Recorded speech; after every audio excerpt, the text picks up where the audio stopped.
Call the regular meeting of the Menifee City Council to order. Madam Clerk, do we have any public speakers on closed session items? No, we do not. Very well, we're adjourned into closed session. Good evening, everybody. We are reconvened from closed session, having adjourned from closed session at time 6:34. Mr. Melching, do we have a report out of closed session tonight? No, Mayor, there is no reportable action this evening. Thank you. Madam Clerk, would you call the roll? Councilmember Denver. Here. Councilmember Leesmeyer. Here. Councilmember Sobek. Here. Mayor Pro Tem August. Here. And Mayor Mann. Here. 5 present, Your Honor. Thank you. And we have words of inspiration tonight from Pastor Steve Lennertz of Eagle Ridge Church. Well, first of all, I'd like to thank our Mayor Scott Mann and the City Council. You're doing a great job. I don't think a lot of people realize all the things that you do. So I want to tell you I appreciate you. And as I look at you, and I was looking at the pictures over there on the wall of those who have served, and some are continuing to serve, you're in a unique position. You're the patriarchs and matriarchs of our city. God has ordained you to be in the positions you're in. And so I'm here to encourage you and pray for you and pray for our city. So with that, let's bow our heads. Dear God, it's an exciting time to be in Menifee. It's exciting because this city is a place of new beginnings. And Lord, it's exciting every time I drive or ride down the streets to see something new pop up, and it's just an amazing thing to witness. It's a joy to live here in Menifee, but it's certainly a great privilege to be living in the greatest nation on the planet. So Father, I ask that you would direct and guide our city leaders and guide and direct policy that's made for our city. Give to all those to whom you've entrusted leadership today a desire to seek your will and do it. And dear God, bless our city, bless our mayor. Lord, I ask that you bless our city council and the city staff, all with wisdom, guidance, and direction as they are your chosen instruments to lead our city. And dear Lord, I pray that you bless the people of Menifee, the businesses here, the businesses that are coming. God, that you would bring prosperity to our amazing city. And Lord, I pray also that you bless our first responders, keep them safe, those who keep us safe. Bless and protect our servicemen and women. And I pray these things in the name of Jesus. Amen. Thank you, Steve, very much. Councilman Denver, would you lead us in the pledge? Join with me. I pledge allegiance to the flag of the United States of America and to the republic for which it stands, one nation, under God, indivisible, with liberty and justice for all.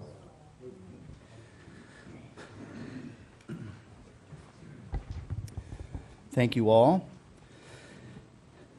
We have no presentations this evening. Madam Clerk, do we have any agenda modifications? There are no modifications, Your Honor. Hearing none, the agenda is approved. Would you please call the first public commenter? There are no requests to speak. Very well. On to council member updates and comments. Yeah, come on in. We'll take it.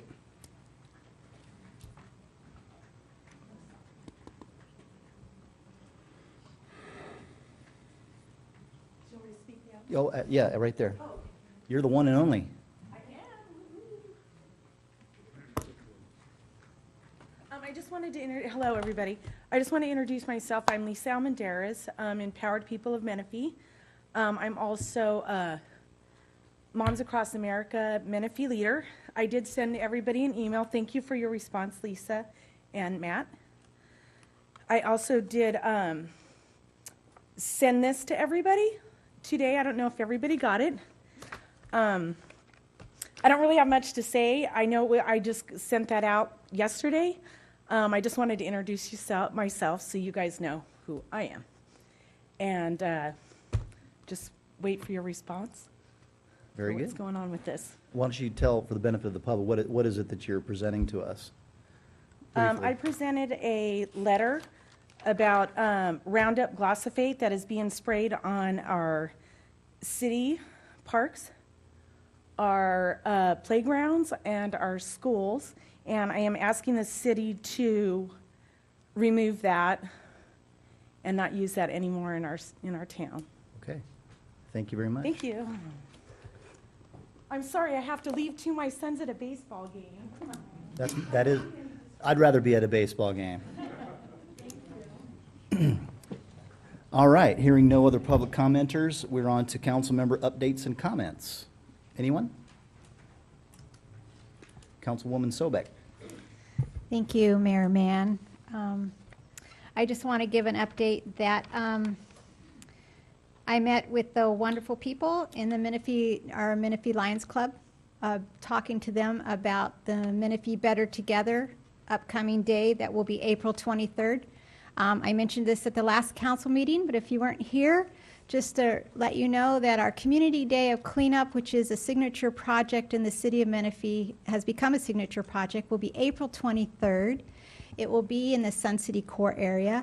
Habitat, we partner with Habitat for Humanity, the city, and various nonprofit organizations, and we go give a hand up to many of our seniors who could use a hand up with beautifying their homes with weed abatement, painting, whatever the project is that Habitat approves that they've applied for. Habitat received 39 applications, and our community service department and other organizations, we had a meeting the other day. It's moving along very smoothly. We're planning on at least 400 volunteers out that day. Come out and join us.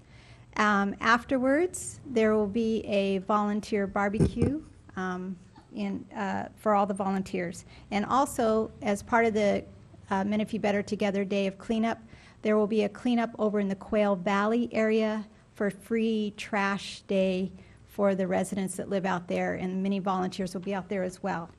We couldn't do it without the volunteers, so we've got the Lions Club joining this year. We've got the JROTC from Paloma Valley High School joining this year as well. I attended with the other council members. I just want to say thank you to our Community Service Department for the Spring Fest. It was a beautiful morning for a lot of our children and families to go to the Easter egg hunt this year in city of Menifee. Everyone looked like they were having a good time. I know some of my grandchildren came and enjoyed the baby chicks and the baby ducks. I attended the Board of Supervisors meeting on March 29th. I went to listen to the Budget Solutions reporting about KPMG and the budget situation that's going on with our public safety, especially our sheriffs. And so our council members, there's more work that they'll be doing and more of an audit. And it was very informative, and it will help me make good decisions here in our city. I saw Matt Leesmeyer, one of our council members, there as well. And that's all I have to report on. Councilmember Leesmeyer. Thank you. I was also going to mention 3 of those 4 things. So again, Quail Valley cleanup coming up. Thank you, Lisa. Thank you to Community Services for the Spring Fest. It was a great event, had a good time. I'm just hoping that next year we might find the money somewhere for some speakers, because that was rough. But it was great. It was a great event, and the chicks were fun. Actually, my daughter also had a good time with the chicks. So it was a good event, and we had a lot of people out there. I was happy to see that. Like Lisa, I was also at the Board of Supervisors meeting when they rolled out the KPMG audit of the Sheriff's Department, the Public Defender, many other departments, and all eyes are open right now, waiting to see how this is going to unroll, because a couple of the supervisors, I don't know if it's pontificating from the dais or if it's what they really believe, but one of them actually said that they thought the city of Menifee and the contract cities had the same officer ratio count that the unincorporated areas did, and that's grossly mistaken. So I thank Supervisor Tavolani for that. So probably here in the next 6 months or so, the county's going to spend another $15 million implementing this audit, and hopefully, as a result, it doesn't increase our costs. So that's all I have to say. Thanks, sir. Mr. Denver? I'd just like to mention the Mayor's Roundtable on Friday, March 25th. It was a wonderful event. Mayor and city staff did a wonderful job, and it was with the realtors. And it was a good connection between the realtors and our city, and just compliment everybody involved. Thank you, Mr. Denver. Mayor Pro Tem. I thank you, John, and I appreciate Councilmember Denver's appearance with me at that mayor's roundtable. We're having another one this Friday with some commercial realtors, and Mayor Pro Tem August is joining me at that one. What I want to share, one of the biggest takeaways that I didn't know is that the Inland Empire region, specifically Riverside County and all of our zip codes within Menifee, the FHA has set a limit, a loan limit of, what was it, $380,000 for an FHA, and VA loans remain at $417,000 in terms of that type of loan. So that means if you buy a higher priced home, you have to bring more cash to the table, and it's starkly different than in San Diego and Orange County and even some San Bernardino areas, and that's problematic for us when you consider that our price point of a new single-family home is approaching that amount, and so that, I think, is going to limit some buyers if Fannie Mae and Freddie Mac doesn't increase that loan rate. That was my biggest takeaway from that meeting. So it was good to hear that. I too watched I watched the Riverside County Board of Supervisors meeting from my desktop online, and the KPMG Public Safety Report. Two takeaways from me on that was that there appears to be some savings that the county can capture, and whether or not those get passed on to contract cities or not remains to be seen. But the good news is that the county of San Diego went through this exact same thing 5 years ago, and they managed to save tens of millions of dollars by implementing some of the recommendations from the consultant that they had there. So over time, I think we'll receive a benefit from that. It's just not going to be as quickly as we need it, and I think you'll hear more about that later on tonight. On the legislative front, AB 2277, which is the latest VLF bill authored by Melissa Melendez, passed out of the local government committee today by unanimous vote. And SB 817, authored by Senator Roth, passed out of the earlier committee, and it's on to the Senate Finance Committee on April 11th. And I have no illusions of the governor passing either one of these bills, but this is still half full to me until he says no again. That completes my updates from the mayor. Hearing no other updates, we're on to approval of minutes. Are there any modifications, edits, or changes to the minutes of March 16th? Hearing none, those minutes are approved. On to the consent calendar. Is there a motion on the consent calendar? Mr. Leesmeyer? Yes, I'd like to pull 10.4 for separate vote. Is there a motion to approve the balance of the consent calendar? Motion to approve. Second. We have a motion and a second. Call the roll, please. Mayor Pro Tem August. Councilmember Leesmeyer. Aye. Councilmember Sobek. Aye. Councilmember Denver. Mayor Mann. Aye. That passes unanimously. Having been pulled, item 10.4, Mr. Leesmeyer, you have the floor.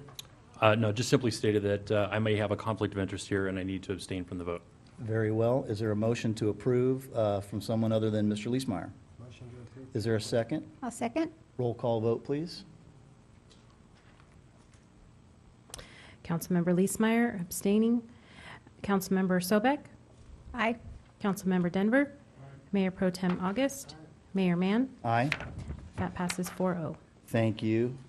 Noting Mr. Leesmeyer's abstention. And we have no public hearing items tonight, so we are on to agenda item 12.1 for discussion, a post-mid-year budget revenue discussion and seeking direction from staff. Mr. Johnson. Thank you, Mr. Mayor, members of council. As I thought about this report tonight, I was kind of reflecting on everything that we have going on in our city. And I love the fact that we're still young. We're growing as fast as we possibly can, as you can see by every street that you drive on and the infrastructure that's going. What we're doing in the city is phenomenal. The new policies that we've enacted, the general plan, the EDC, the new development, the CIP program, the new parks, the new shopping, obviously our incredible staff, which is doing more with less on a continual basis. I appreciate the council's clear direction and support. for where we're going. A creation of kind of a Menifee way of doing business. If you look around, it's friendly, and that's important. So delivering the report is a bit troubling, and you'll see as we go along.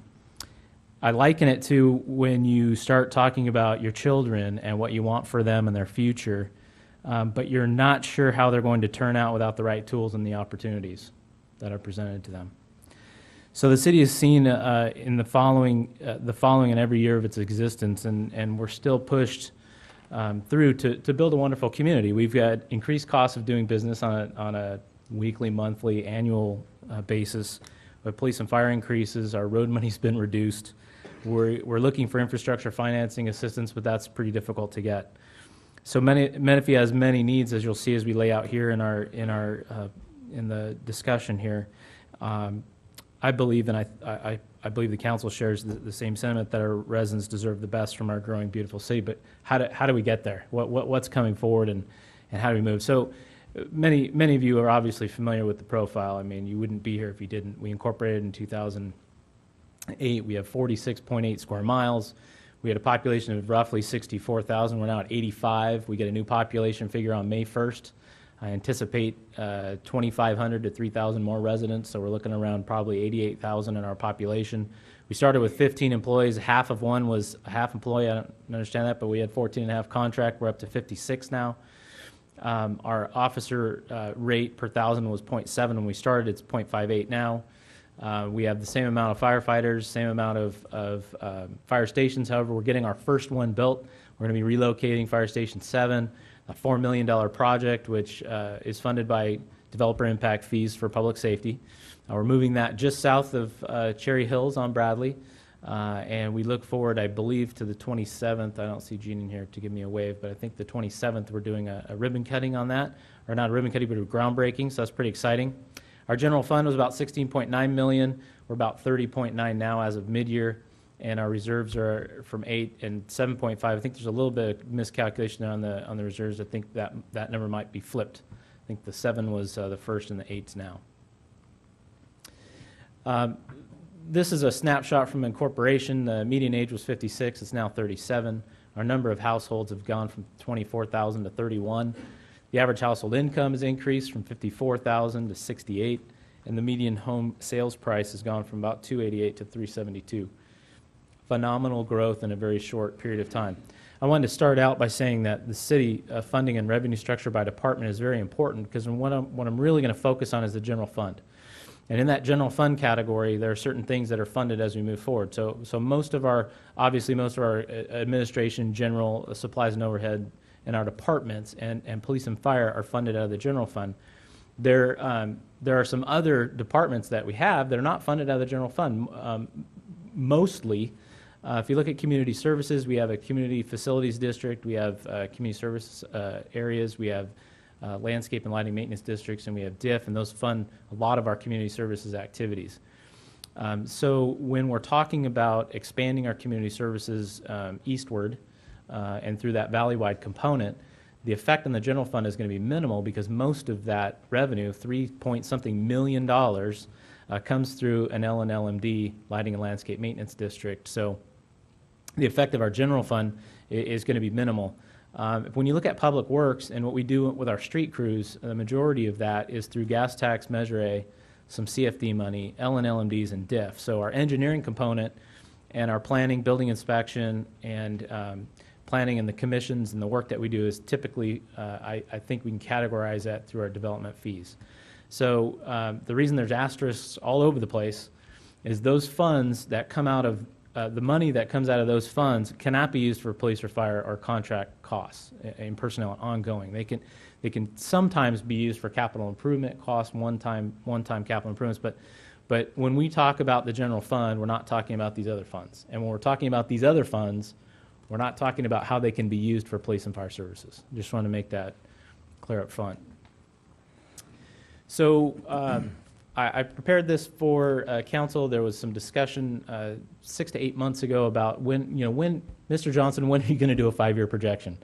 And with Mr. Foltz here now working on how we're projecting to move forward, he really has categorized it down to what I think is a really clear value points for how we move forward. And so I did run this through the Public Safety Committee, which asked me to bring it to council, so that's why you're seeing this in this fashion tonight. The assumptions are all relating to the general fund. I want to make sure that that's clear. It's the educational component and what we just talked about on the slide before. But they include the following. I'm not going to run through every single piece on that list, but there's a wide variety of assumptions. Assessed value, sales price of a home, the 3% increase on the home per year. We're going to use 2.9 persons per single-family home. I believe in the general plan is 3.6. Nobody to give me a nod. I believe it's 3.6, but 2.9 is what we're seeing as our population growth on an annual basis. So we're going to use 2.9 for our discussion tonight, and you'll see why later. The sales tax revenue, we anticipate that to increase about 8% each year based on the number of businesses that are coming in and the year over year and the quarter over quarter growth that we've seen. It's been phenomenal. The franchise fees will tend to increase as the population increases as well, because the largest portion of our franchise agreement is our solid waste contract. And so as more homes come online and more businesses come online, that amount increases faster to us than the other franchise fees we have, which are Verizon, AT&T, and the like. The building permits average about 4,200 a home and about 1.3 million total for commercial. Our plan check reviews are about 2.5 million each year. We look at our engineering and plan check department and reviews, it's about $1.5 million. We say a TOT increase of about 8% per year. We're really anticipating that when the first hotel comes in, that's obviously going to jump for a short amount of time, and then it's going to level off again. We have 2 hotels in town, or motels, and we also have a roadside type inn along the 74. And so that's where we get the TOT, which is the transient occupancy tax. The other general fund revenues increase about 5% a year, and there's a county augmentation that was set aside for us for the first 10 years of existence, which sunsets in 2018. It's about $1 million. So as we look at the expenditure assumptions on the other side, we're looking at police service increases anywhere from 5 to 7.5% per year. Currently, you have an $11.4 million contract. We've had a 19% increase over the last 3 years. We just received information on a 7.49% increase this year, which is retroactive to July 1. That happened about 2 weeks ago. So that's where I got the 5 to 7.5, because last year I think was a little over 5. Fire service increases are approximately 5 per year. We don't really know because there's a new state. The state is going through a contract negotiation, so it could be 3, it could be 5, could be 7. We're going to use 5. That's $8.3 million a year on that. The interesting part about our expenditure assumptions is obviously we try to keep our expenditures as low as we possibly can internally inside City Hall walls. We've had no increase in staffing and no increase in city services in the general fund in the past 3 years. So that staffing has moved from the general fund. So we are able to add staff, but typically it's through either a CFD or the LNLMDs or the CSAs. You saw the creation of a community services department in the last year and a half with really only 3 people coming out of the general fund, and I believe we have 14, 15, 12 full-time equivalent staff, but only 3 of those are being paid out of the general fund. So what we've also been able to do is do a couple of reorganizations, which unfortunately we lost a staff member, but we were able to combine some of those duties, and then with Mr. Wyman taking over 2 departments, we've been able to save some of those funds internally. Our employer's PERS rate is going to go up to 1% usually per year. Next year it's going up to 12.7. All eligible employees receive a normal 5% step increase until they're at top step. We have 5 steps in our employment classifications. But really we have had no cost of living adjustments in the city's history for any staff. We will attempt to increase the salary based on the salary schedule, which we're doing a class and compensation study this year. And in fact, we got the first portion of those receivables back, and department heads and myself are looking over those to be submitted back to the contractor next week. We've had no new capital funding from the general fund. It's mostly or all DIF funded or CFD. And the total general fund expenditures we feel are increasing at about a 5.5% clip per year. Main sources of current general fund, the primary revenue sources, about 90% of them come from these five categories. Property taxes, 38%, sales tax, 21%, franchise fees, 11%, development fees, about 20%, and then overhead transfers, TOT, county augmentation, fill about the other 10%. The other general funds we're talking about, or the other general fund revenues that make up about 10% of the general fund, are with the county augmentation represent about 3% of that total. The source of revenue that Menifee does not receive, we currently still don't receive our vehicle license fee revenue, which the mayor mentioned tonight, that AB 2277 and 817 in the Senate went through committees. We're thankful for that. We, this council and myself have been committed to making sure that that continues to go back to the legislature to get approved again, to get to the governor's desk, which we believe will be vetoed. However, there's always that glimmer of hope that he'll make a mistake with his pen and sign it instead of not signing it. Unfortunately, there's 482 municipalities in California, and only 4 of them don't get those funds. That's the disparity. For Menifee, it's $4.2 million this year. It increases every year based on population. So whatever our population is at that May 1st deadline, multiply that by $50, that's the fee amount that we do not get. So we also don't have a public safety revenue in a CFD format. There's some cities around us that do.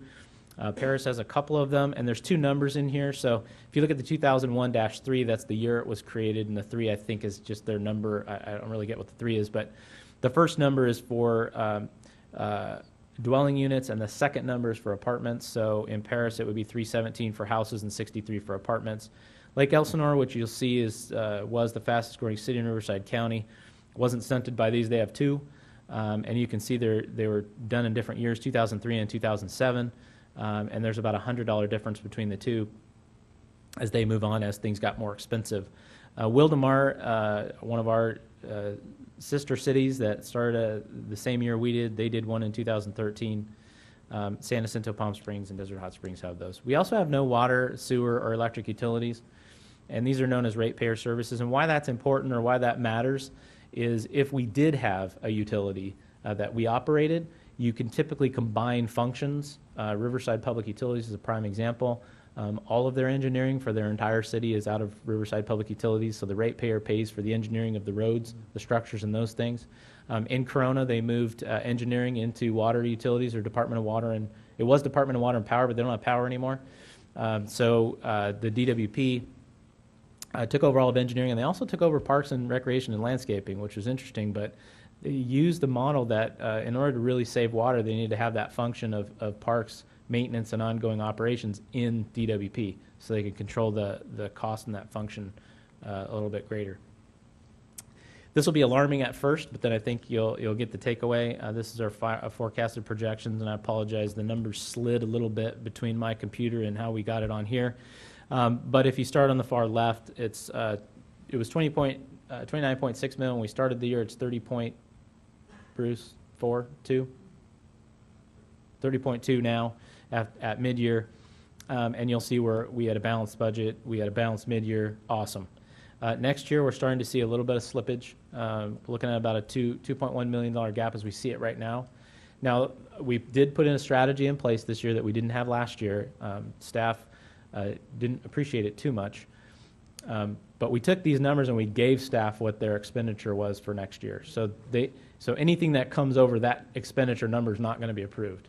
And so that'll allow us to keep our expenses as they are. However, what's frustrating to them is if they need something, want something, believe something should be in that budget, then they need to really decide and prioritize what gets funded. As you can see, in 5 years, it looks like, currently as we sit right now, if everything was the same, the status quo, no increase in staff or public safety or services, slow-growing revenues of property taxes at 3%, sales tax at 8%, miscellaneous revenue at 5%, with the county augmentation sunsetting, and no new revenue growth base. We're looking at a significant gap in 5 years. Now again, worst case scenario. We do have a 2-pronged approach to the challenge. That's a challenge for us. Obviously, as we move forward, we're looking at challenge square in the face. We've done expenditure reductions. We did that in 13-14, 14-15, and 15-16. Unfortunately, a combination of staff requests and increases to our bottom line couldn't be made, so we had to roll a lot of those expenses back. But two, generating options, and we'll talk about those in just a bit. For me, what really, two things pop out. Obviously, the 64% of increase for police and fire, that can't really be overcome by an 8% increase in sales tax or a 2% increase in property tax. However, for me, the real key is to look at that yellow box under the revenues, that $5 million in developer fees. At some point over the next 5 years, it's going to be very important for us to transition that $5 million into sales tax and property tax dollars.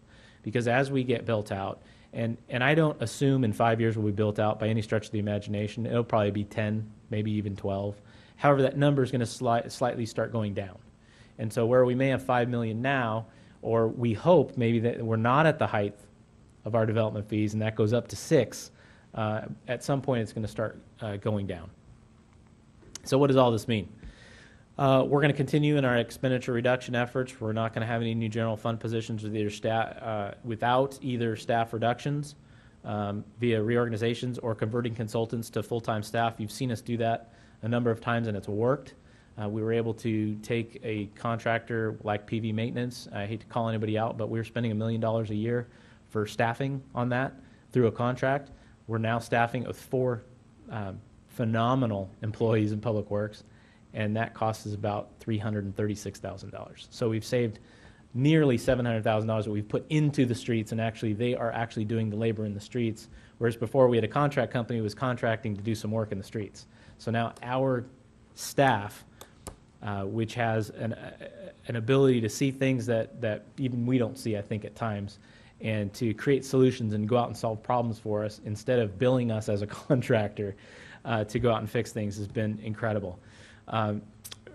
Unfortunately, we had to reduce staff and training, education opportunities. It's kind of a horrible cycle, right? You need those opportunities to get a more well-trained staff and to educate your people, but that's typically one of the first things that gets cut because you assume that that's not a necessary function and people can get by without that. If it goes on for too long, you're going to have a workforce that's not educated and it's not trained properly. We've reduced expenses in all categories and all departments. Again, we've shifted as many expenses as possible off of the general fund. We've even negotiated some contract cost reductions. We're going to continue with our upcoming cost of services study update. We have performed utility efficiency studies or audits in our city-owned facilities. Unfortunately, we only have like 3, so it really doesn't create much of a savings for us. But you've seen us do, and council has approved numerous CIP projects and public works projects to increase the efficiency of the senior center, and that's seeing drastic and dramatic results in our lowered cost of electric use. And Robert and his team in community services are going after our unusable or extraordinary turf and reducing that so that the water is reduced, so our water utility is being reduced, trying to get connected to recycle water wherever we can at a lower rate. We are doing staff and consultant consolidations, as I mentioned. We've reviewed the contracts of basically everything to identify cost-saving opportunities. We joined, thankful to council, the Collaborating Cities RFP for the JPA services to figure out where we might see potential cost savings in the police or in our sheriff's contract. Now, the Sheriff's Department has offered to discuss our rate issues with each city separately, and I don't want that to be a throwaway. I think that's a real value, or could be a real value to us. However, we do meet twice a year with them, and we go over the rate, and we're in a room with, all the city managers in the area, 16, 17 city managers and finance directors, and what I can tell you is the rate's the rate. And so I don't know what them coming, and it's a very nice offer, but I don't know what them coming out to us to meet with us individually on will serve. However, we'll look into that, and we're not going to leave any stone unturned. Part of our potential solutions to our revenue issue is a real focus on economic development. And you saw and you've seen recently where Bob Brady was out of hours for his retirement hours of $960 as a retiree, and when he moved off to help us do some other things, Mr. Wyman stepped in and is leading our development department and our economic development department. We're trying to merge those two departments so that everything we do is focused on increased property tax and sales tax through our commercial endeavors. We've done these studies. We've worked with the Economic Development Ad Hoc Committee. As things come up throughout the year, we talk to the Economic Development Ad Hoc Committee. They give us kind of a direction and a feedback, and as the mayor calls it, chief cheerleading, and focuses us on a way to go. So we've done hotel feasibility studies, which I can tell you are starting to pay off. I won't tell you how or why, but soon, I hope, we will be bringing that forward. Auto mall feasibility studies, same thing there. We've done industrial park overlay or business park plans. Business incentive ordinance is phenomenal. We've used that at ICSC. We're attracting some real good attention right now on a few large, I can't go there. We're looking at a medical corridor from McCall as a corridor overlay. We do our HDL studies, which is our sales tax studies, and we did the Dorrego study, which was phenomenal for us last year. So I'm sure we'll be updating that. But if you look at the right-hand side, these are all the other things that we do. We go to ICSC Recon. We talked about the city all day long, and we're so excited and happy to be part of it. And we want other people to join with us. We put our new Menifee Matters newsletter goes out to 30,000 households. We do e-newsletters. So we're really promoting through broker meetings, speaker events, mayor roundtables. I think the mayor and I have spoken, and Mr. Wyman have spoken, I don't know, 10 times to different groups over the last year, and they continue to ask us to do those things. And actually, Ms. Sobek has done at least 2, and Schlesmeyer spoke in front of a group. And so it's great that we all get to go out and do that and be a kind of cheerleaders for where we're going and inviting people in to be part of our growing community. One unique thing we've done over the last 2 years is we have collaborated with Brandman University to create what we call Menifee University. And Brandman comes in on a quarterly basis here and provides free training or free leadership seminars to our staff at lunch. They bring a brown bag, they come in, and Brandman University, through their leadership team, provides that for our staff. So we've kind of been able to offset a little bit of our training and education with those free things. And of course, the Mount San Jacinto collaboration is another one. They're both of those entities are providing discounts to city employees to go back to school. So that's good for us. We've done, obviously, some infrastructure improvements. As you drive the city, you can see where we're doing those, and more will continue. We just received the $87,000 from WRCOG for our economic development branding, which will rebrand the city and provide more economic development materials. We overhauled the website, and obviously the community services department is improving our quality of life with the not just the parks that are coming online, but really connecting the community to the city, and we didn't really have that aspect prior to creating that department. So let's get down to brass tacks. We're talking about potential solutions, and when we talk about potential solutions, other than creating sales tax opportunities and property tax opportunities through the new businesses that are coming online, we really need to have the conversation of, and I'm never been a huge proponent of a tax, but I would be a proponent of asking the community if they're comfortable with taxing themselves. I know it sounds a little squeamish, but a public safety tax, we've seen our friends in Hemet just decide to do this. This would enhance revenue specifically for public safety. It has to be earmarked for public safety. It does require 2/3 voter approval. It would be paid by residents only. It would probably most likely be seen as additional parcel tax. It can only be used for public safety costs, police and fire. I show you a little bit of revenue generating options, and the calculation would be based on, and this is sheer pulling a number out of the air. I don't have anything to back any of this one up. But if you had $50, if we charged, it would be a tax, $50 per residential dwelling unit, and let's say we had 40,000 dwelling units, that'd be $2 million. Or if it was a parcel tax on all properties within the city, there are some 60,000 properties in the city, you're looking at $3 million. So $2 to $3 million annual, 10 to 15 after 5 years. Next would be a sales tax measure. A sales tax measure would increase the current levy on retail sales of tangible goods paid by the purchaser of goods at point of sale inside the city limits, no matter who buys them. You don't have to be a city resident. We would suggest an additional 1%. That would raise a minimum annual $7 million of increases in sales tax. We currently have a $7 million sales tax revenue generating system now. If If we added another 1% to the sales tax portion of it, it would double. So we'd go from 7 million to 14 million. We would overcome a $4.2 million loss of VLF funds plus gain almost $3 million.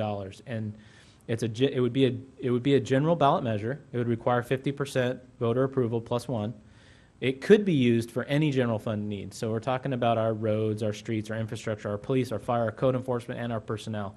It simply wouldn't be set aside into a placeholder for just police and fire. It would be used on a general measure to make improvements where we need them, which when you drive around our city is pretty much everywhere. Again, the city's average sales tax or current annual is $7 million. This would capture spending from anyone inside the city limits, as I mentioned, and through our economic development materials, and our general plan, we have traffic counts. There's 85,000 vehicles driving a day on the I-215 corridor or between Scott and McCall. And along the Newport corridor alone, there's 50,000 trips a day. It suggests that there could be large gains in the city in this area. And again, it's capturing anyone who makes a point-of-sale purchase inside the city that has sales tax associated to it. So if we look at a 1% measure, it's $7 million a year or 35 in 5 years. And we start putting that into things that we could do. $35 million is Scott Road currently is about a $30 million construction project for the city. Holland Road is a $20 million project. Bradley Bridge is about a $10 million project. So when you start putting it into terms like that, you can see what equates. When you're talking about adding officers, 6 officers, 5 officers, you're talking if we had our VLF back and we spent it all on public safety, it'd be $4.2 million. That's 14 officers a year. Mr. Leesmeyer? Yeah, just a quick question, Rob. The estimated numbers here are based on our current revenues, right? This is to assume that we don't have any more development cases. Correct. Like this, the rich development. It does not include rich development. Anything else that It doesn't includes include everything that's open for business right now. So when rich development comes online and there's an additional $100 and some odd thousand, it would be 7.1, and then that would be 14.2. Yeah, right. So that's how that works. Yep. And then half obviously is half of 7, and quarter is a quarter of 7, Yep. and on and on and on. The next potential solution could be a utility user tax. We've seen this, Canyon Lake, San Jacinto tried a number of times, Moreno Valley's tried a number of times. It was recently passed in Canyon Lake on a 50% vote because they didn't set aside it specifically for one purpose, even though I think, I'm not going to say what I think because it doesn't matter. I don't live there, and I'm not the city manager there. So it would place a levy on various utilities, gas, electric, telecommunications, et cetera. It's paid for by the utility user inside the city limits. It does require a 2/3 voter approval if specific to an entity like police or fire, or 50% plus one for a general use. And this one is a little convoluted, but you can see how the calculation could get very high. There are some high users of utilities, and there are some low users of utilities. So it's based on the average monthly utility use. I chose $300. That's probably very high, but it just gives you an example that if it's $300 a month, and we chose that it was a 5% assessment, that would be $15 a month.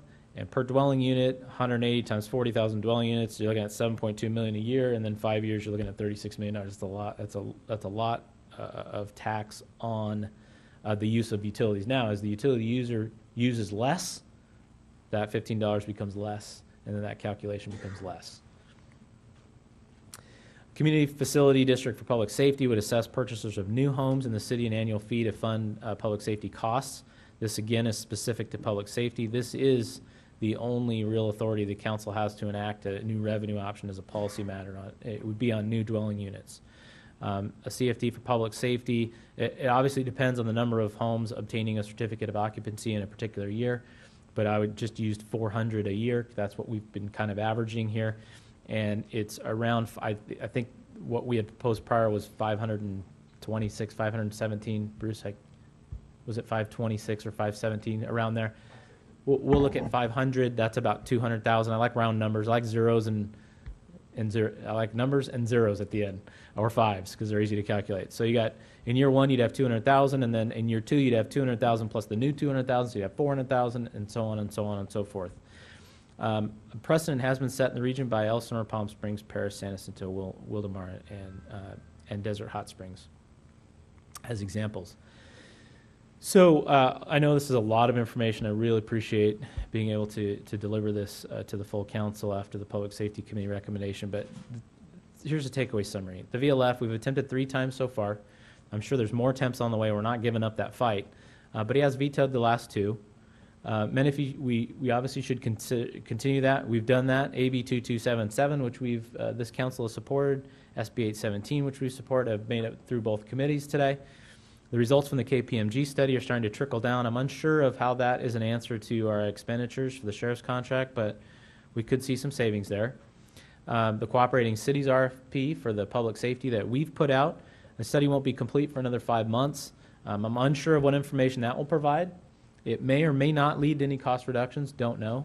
But again, we've asked them to look at three specific functions for us, or answers for us. Number 1 was, can we create a new JPA? Number 2 is, could we create our own independent police department? And number 3, is there something that we're missing in the KPMG study and in our negotiations with the Board of Supervisors that we can reduce our costs? There's an upcoming report of standards of cover from CAL FIRE. We're unsure of if those are additional costs for fire services or if that's going to reorganize or strategically organize some different layouts to how they provide coverage of service. We just don't know where that's coming. We have had 2 meetings, and Chief Hawkins and his team have been very open with what the study covers. We just don't have the information back yet. I believe we missed an opportunity last year. We had 115 units that we approved last year. That's about $570,000 on an annual basis when occupied. So right now they're not occupied, so we wouldn't be getting that. So we're not out any money. But when those units come online, there's a potential to be out. One of the real key takeaways is that we have roughly 14 new track maps under review and planning right now.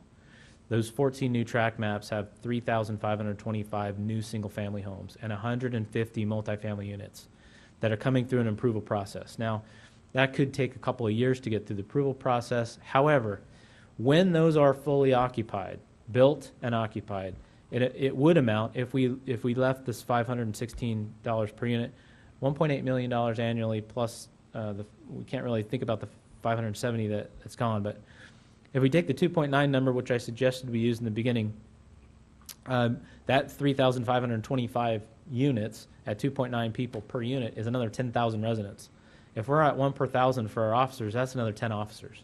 The 1.8 million does not cover the cost of 10 officers. So we'd still kind of be behind the curve there a little bit. Oddly enough, the California sales tax ballot measures have been very successful over the past 2 years. In 2015, the state had 11 local tax measures. 9 were approved. You see the various, they're all over the board. The 2 that didn't get approved were the quarter cent. So the lowest amount got not approved. Odd. In 2014, and there's a great website, I have the material somewhere here. There were 65 local sales tax measures, and 50 were approved in 2014. So of late, I think the rationale is that there's a very limited opportunity for cities to increase revenue for a specific purpose. And with our gas tax money declining, with the state infrastructure money declining, with our cost of everything going up, not just police and fire, the proposed would be a true community outreach program. Obviously, we're going to, if council chooses, and that is a recommendation, a suggestion to council to look into this as we go forward, we definitely would need an education of our community. Town hall meetings, Menifee Matters, billboards, speakers bureaus, Chamber of Commerce, Rotary, press releases, just really flooding the market on what this really means for us. Obviously, we would want and welcome participation from all corners of the community to become involved in the process of not only asking the question, finding the answers, doing questionnaires and surveys, but we really, too, would then want, after all of that, some solicitation. We ask our community what they think, and we need to be public about it. I don't like words like transparent and organic, but we would be very public about the information as we are tonight. And we would ask the question, what should we do? Knowing what you know now, after presenting all the information that we present, what's the feedback from the community, what would they do? And then we really need to think about it, right? It's a consideration process, question, discuss, reflect, and then there has to be some sort of implementation or not. We'd either propose some type of ballot measure for 2016 for the voters to decide or not. There's always a yes or a no answer to the question.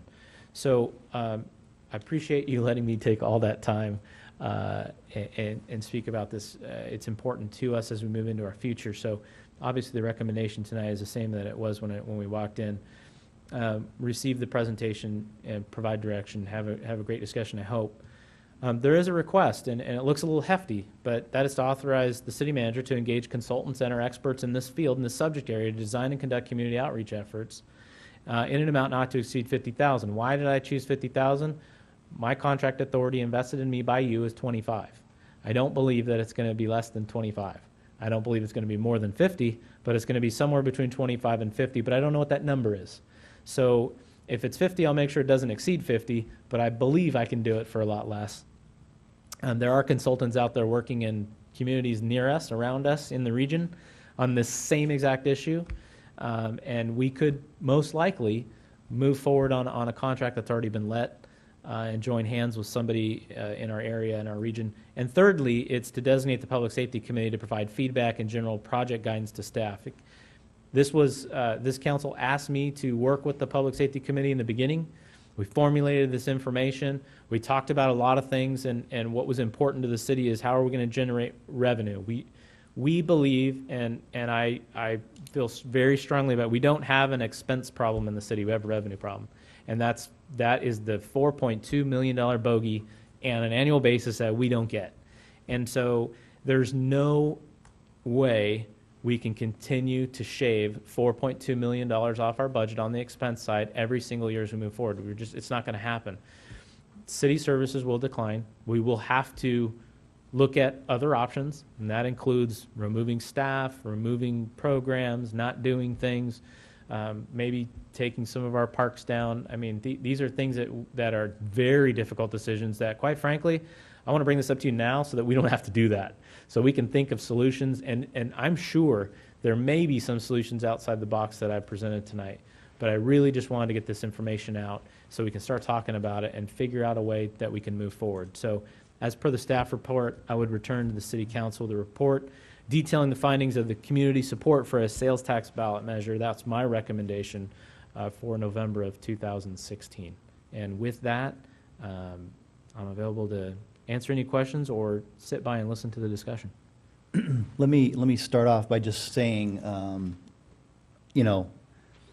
between the original council and now, we've sat through a lot of staff reports and a lot of presentations, and the staff report that's contained in the agenda and your presentation tonight is probably, it's the most thorough, most professional, and also equally most eye-opening staff report I think I've ever seen since I've been on the council. And I want to thank you for you and your team for putting this together and painting the picture of really where we're at. And also, I want to thank the Public Safety Committee because they have been, Councilmember Leesmeyer, Mayor Pro Tem August, who have been completely engaged in this too with the staff team, and I want to thank you all. And I also want to thank the council personally and generally because you guys, when I say guys, I mean generally, the council members, acquiesced to a request of mine last year, which was to allow the existing legislation to make its way through to the governor, and we would then move these types of ideas forward for further discussion once and if the governor vetoed that bill. So I appreciate that time, and I also thank you for bringing it back. That was my commitment to you, and I just wanted to thank you for that. So I just wanted to give those thanks right up front for the effort, and with that, I'll turn it over to Councilmember Leesmeyer. Thank you. Yeah, I would definitely echo the mayor's sentiments about the efforts in the staff report. It's very, to me, again, as the mayor said, being on the Public Safety Committee, we've gone through this, and I just hope that to the public, it paints a good picture and people understand what we understand and what we've seen day in and day out, and they've elected us to manage for them. My only question of the staff report was the line item about the $50,000. That is not based on a figure from an RFP or somebody telling you anything. It's pure and simple because of the picture you painted here of your staffing needs. You got staff members doing double and triple jobs, and you don't have $50,000 to put, or a staff member to put on this effort. So that's what that's for. Correct. This would be me working directly with the consultants. I would not put a staff member on it. It would be my job and role as the head of the city staff to put this forward. And, $50,000 is a lot of money. It's not a minimal amount of money. However, the thought process was if I had the other authorization from you to go engage somebody, and I went and did that, I went and performed that function, and I brought them back in, I'm gonna take about 3 weeks to do that, and then I get a council opportunity to bring them in, and now I'm 4 weeks out before we get started. With this authorization, since it is a professional service agreement, our municipal code allows me to engage somebody that you tell me I'm authorized to go do. So I don't have to go through a lengthy RFP process or RFQ process for qualifications, not only because of the dollar amount, because you're giving me the authority to do it now. So I chose to ask for the authority up front and have you discuss it and debate it and then direct me where to go, instead of give me the authority to go do what you've already given me the authority to do, which is solve a problem, right? And then come back and tell you how much it's going to cost. Understood. So I would agree to that point. I would agree because if it's conducting community outreach efforts, getting out in the public, polling, whatever it takes, we need somebody with the wherewithal and the caliber of knowledge to do that. Not somebody here. And it's a timing issue. Absolutely. Right? There's only a certain amount of time in a day, in a week, in a month that we can gather this information and then bring it back to you. Okay. Thanks. No more questions. Mayor Pro Tem? Okay. I wasn't going to discuss the $50,000 for the consultant. I will make a motion on that later this evening.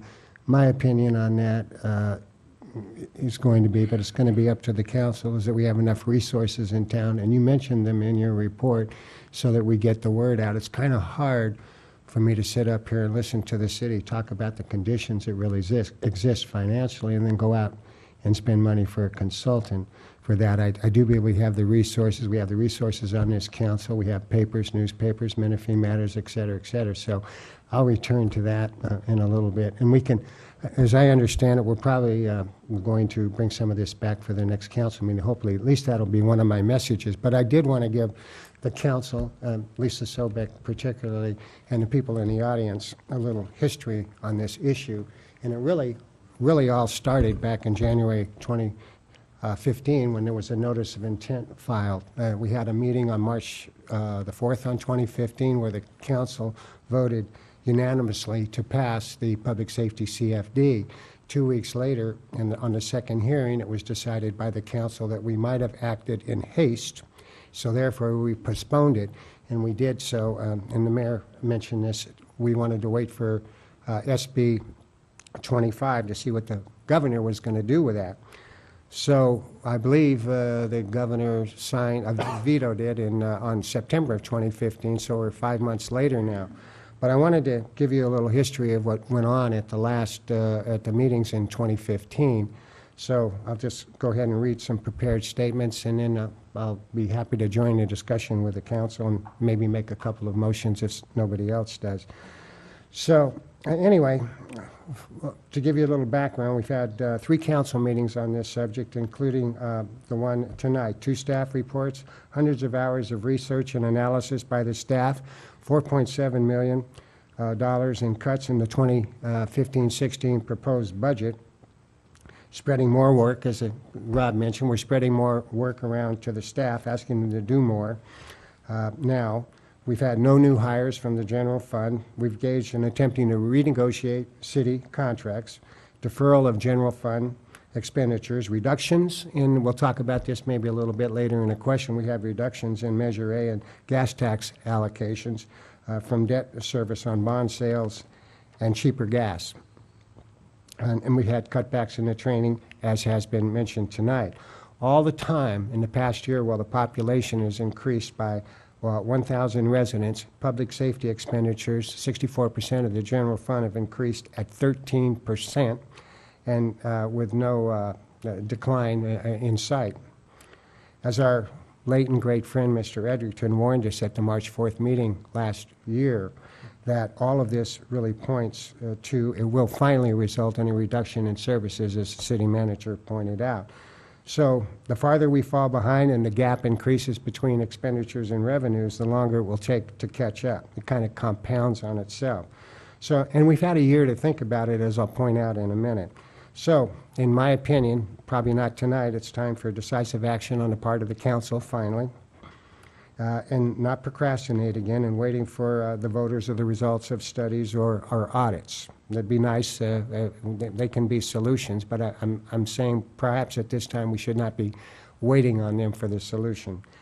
So, on March 4th of 2015, as I said, the council voted unanimously to approve the public safety CFD. Two weeks later, on the second reading, we voted to table it or to roll it over till another date. So it looks like that date's finally here. The reasons being, I don't want to, considering the staff report tonight, I reviewed the videos of the council meetings on March the 4th and March 18th of last year. And the preponderance of reasons given for rolling it over in opposing the public safety CFD, one of the options presented tonight, on the second reading have either passed. The conditions and reasons given have either passed, or the circumstances and conditions supporting those options have significantly changed over the past year. On the March 18th, 2015 council meeting of last year, it was decided to roll over the decision and not to adopt the public safety CFD. I voted with the council at that time, thinking we would wait for the outcome of SB 25. The reasons given at that meeting were to wait on passage of SB 25. Another reason given, we needed more time to decide what was the acceptable level of police officers per 1,000, and what authority was it that we would use as a guide to determine that number.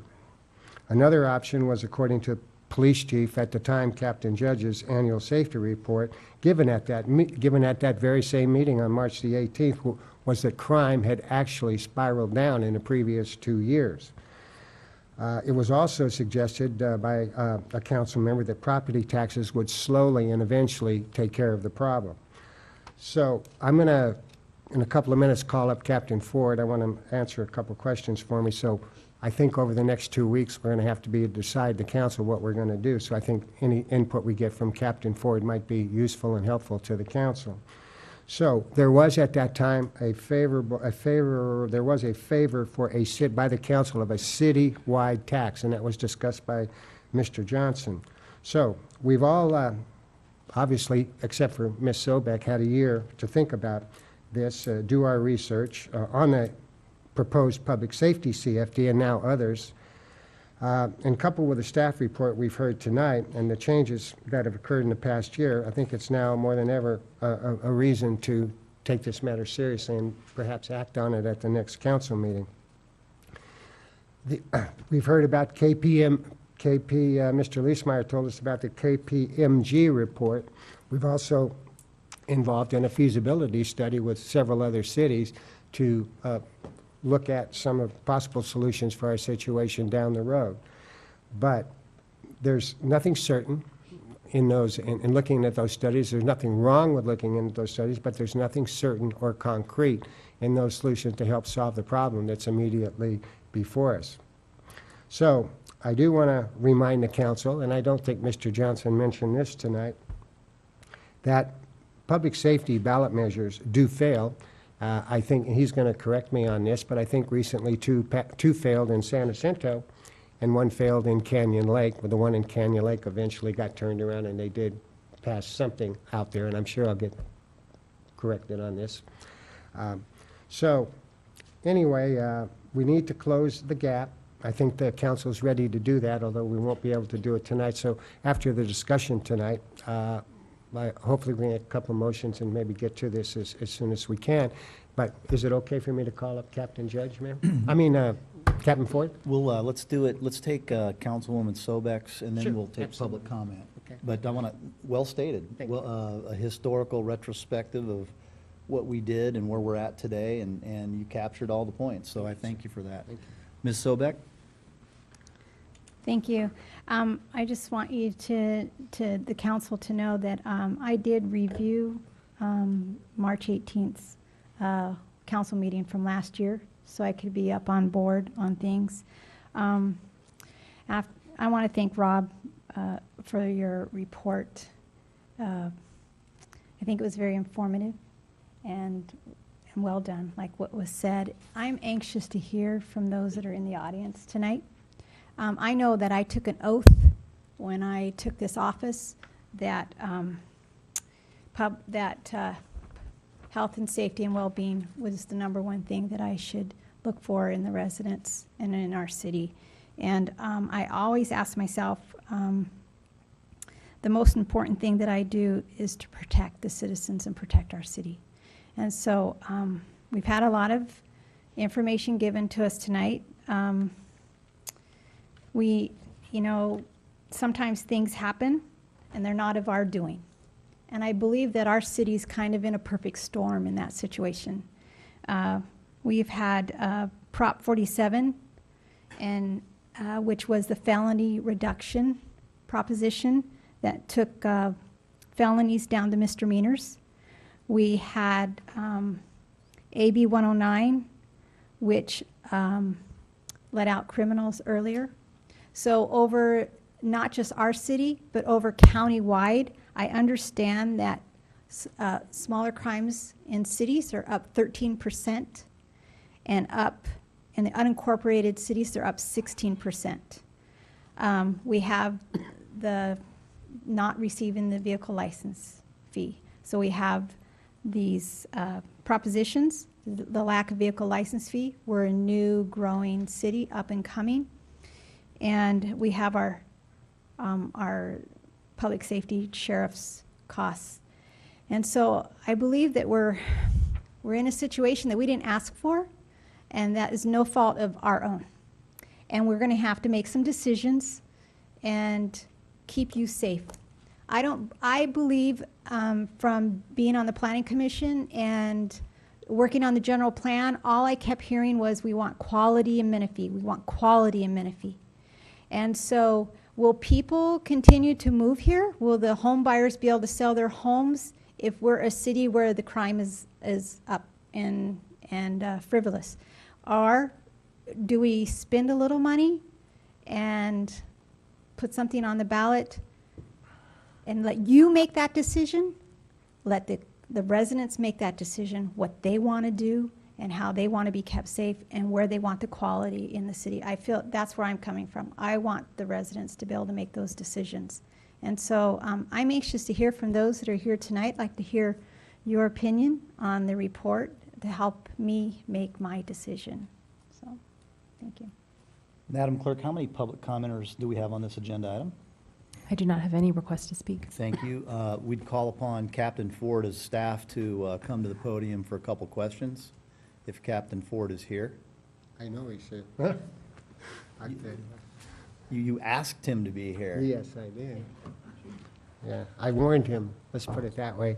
Anyway, Captain, it's good to see you. I did tip you off that I was going to be calling on you tonight. I told you what I was going to call on you for, but you never gave me any answers, right? Just That is correct, sir. okay, so we're going to all hear. You're under oath. No. We're all going to hear at the same time, so. Perry Mason over here. Yeah, obviously, the big question I want to know, and I was surprised to see in the staff report tonight that our police levels per 1,000 population are now at 5.8 when I was using 5.4, so we're going up and getting better all the time, so with each new staff report. So we might not have to do anything, so if you know what I mean. If we just have a couple staff reports, we'll be right where we want to be. So I did want you to try to address that problem. I know last year, Captain Judge, I believe he had mentioned that, you know, Mr. Denver can speak to this too, because he was the one that asked the question.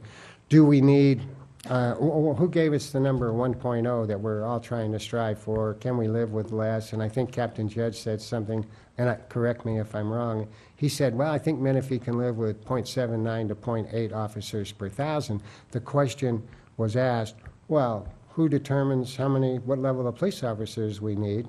And that question will probably come up again, so I thought we'd get a head start on that from you. So who actually determines that number, and what is and I realize there's a kind of a conflict here for you, but what level do you think, because I use you as the source, what level do you think the city needs of police officers per thousand population? And then I have a couple questions after that. Mayor, Council, Mayor Pro Tem, thank you for asking me to come and answer your questions tonight. And they're not easy questions, even though I got tipped off to the fact that the questions would be asked.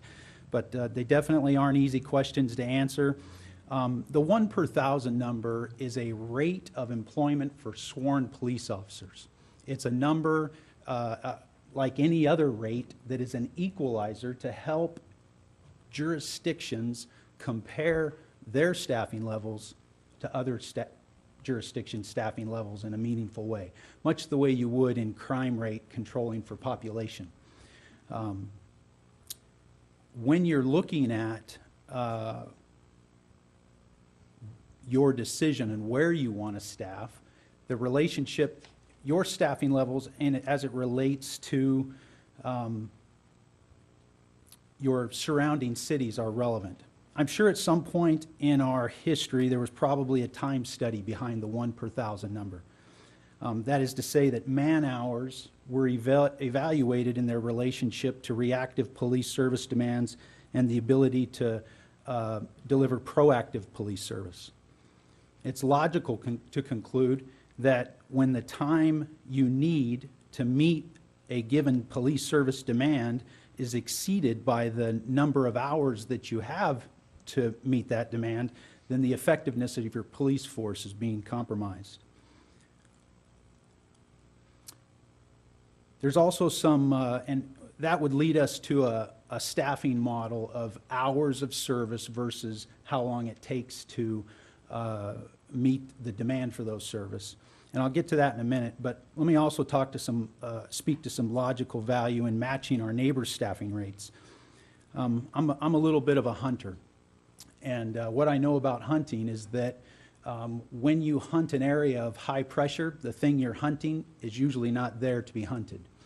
The presence of law enforcement translates to pressure on our criminals, which is to say that you don't want to be an area of low pressure on criminals.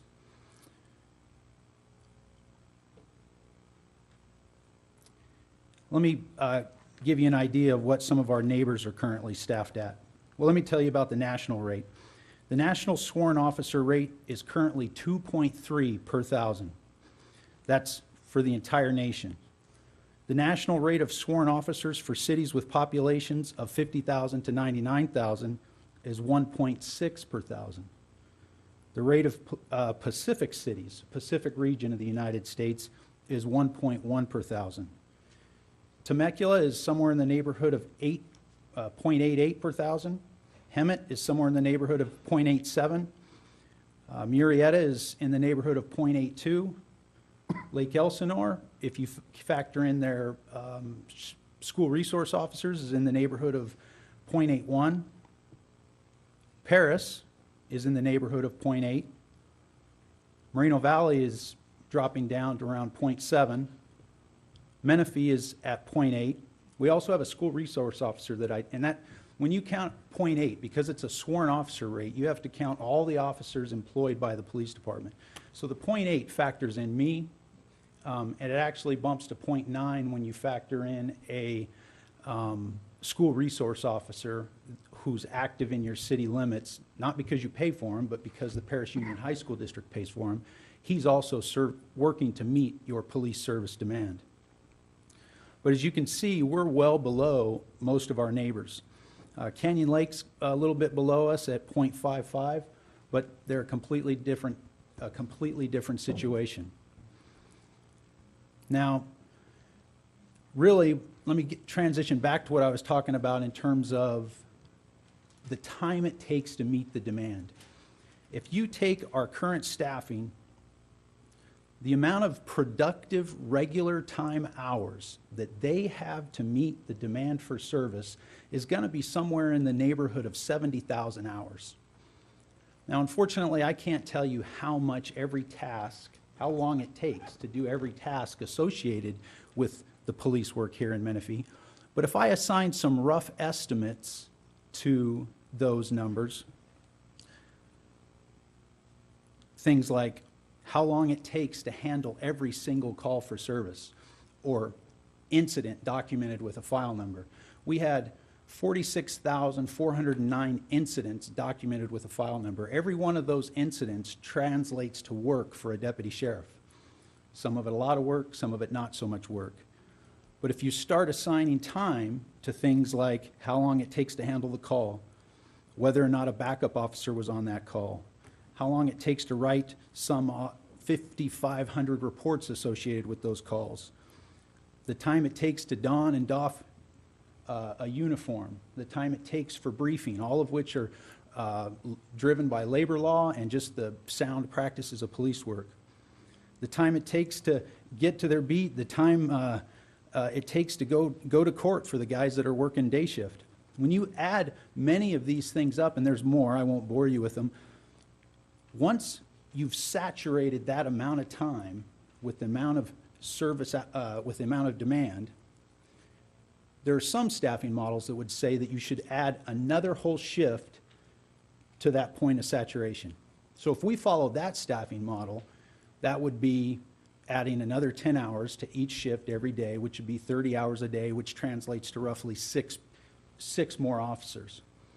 But if we try to keep pace with our neighbors and make sure we're not an area of low pressure, well, that translates to about 18 more officers. My recommendation is that we increase our sworn officer staffing. I would love to see us pursue a 1 per 1,000 number, but that would obviously make us the area of high pressure.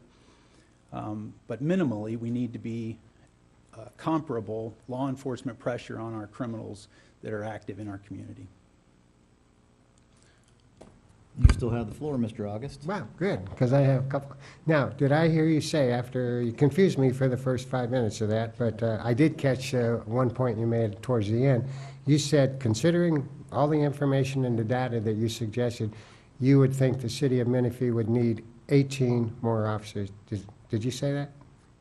18 officers, along with the sworn support Okay. that you get with those, will bring you up into the neighborhood of 0.8 per 1,000. Okay. Now, Mr. Leesmeyer said at the meeting on the 18th that he does not feel that the wrath of AB Prop 47 and AB 109 have caught up with this yet.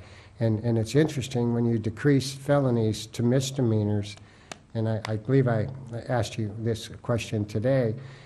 So we have a lot of people are reducing. You hear it all the time, I hear it all about traffic up and down our streets. And the police department, you've said many times, well, we can't be everywhere at the same time, so we concentrate on certain levels of high activity, right? So there's a lot of people speeding around the city where you really don't have the time and the resources to be everywhere you would like to be. That's correct. Okay. AB 109 and Prop 47 did, basically, our state government said, for these types of felonies, we're not going to put them in state prison anymore.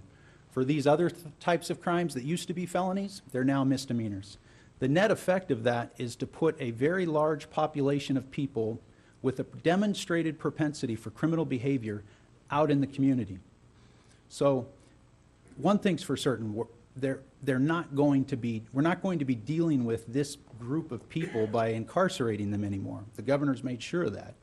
So we're going to have to figure out ways to deal with them. Unfortunately, the solution isn't here yet, but what we do need right now is more officers to be dealing with this increased number of people in the community. And my question, you led right into my question. So, you said we don't have the resources to deal with all these people that are being let out and people that are out of prison because of reduced sentencing. Is there a propensity on those people, knowing that they will graduate into Part 1 crime? Well, chances are they're already committing Part 1 crime. Part 1 crime isn't just the more violent, serious crime that you think about. Part 1 crime includes burglary, auto theft, larceny, arson, and the reality is crime is up in all of those categories. So,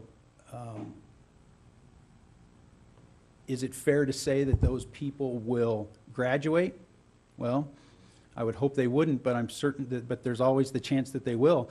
The issue is that have they committed crime in the past? Have they demonstrated a propensity for committing crime in the past? Was that crime normally the crime that sent them to state prison? Yes. They're not going to prison anymore. So, and our jails are full too, so we're not putting them in jail. So the answer is they're walking our streets. Greg, if I I don't have any more questions. Thank you. if I could just add, and Captain, correct me if I'm wrong.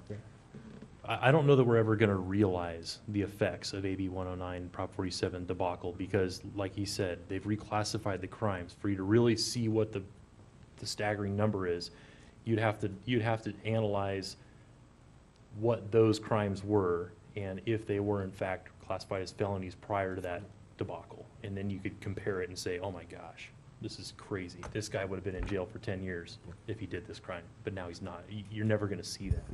Thank you. Mr. Denver? There are some other issues, though.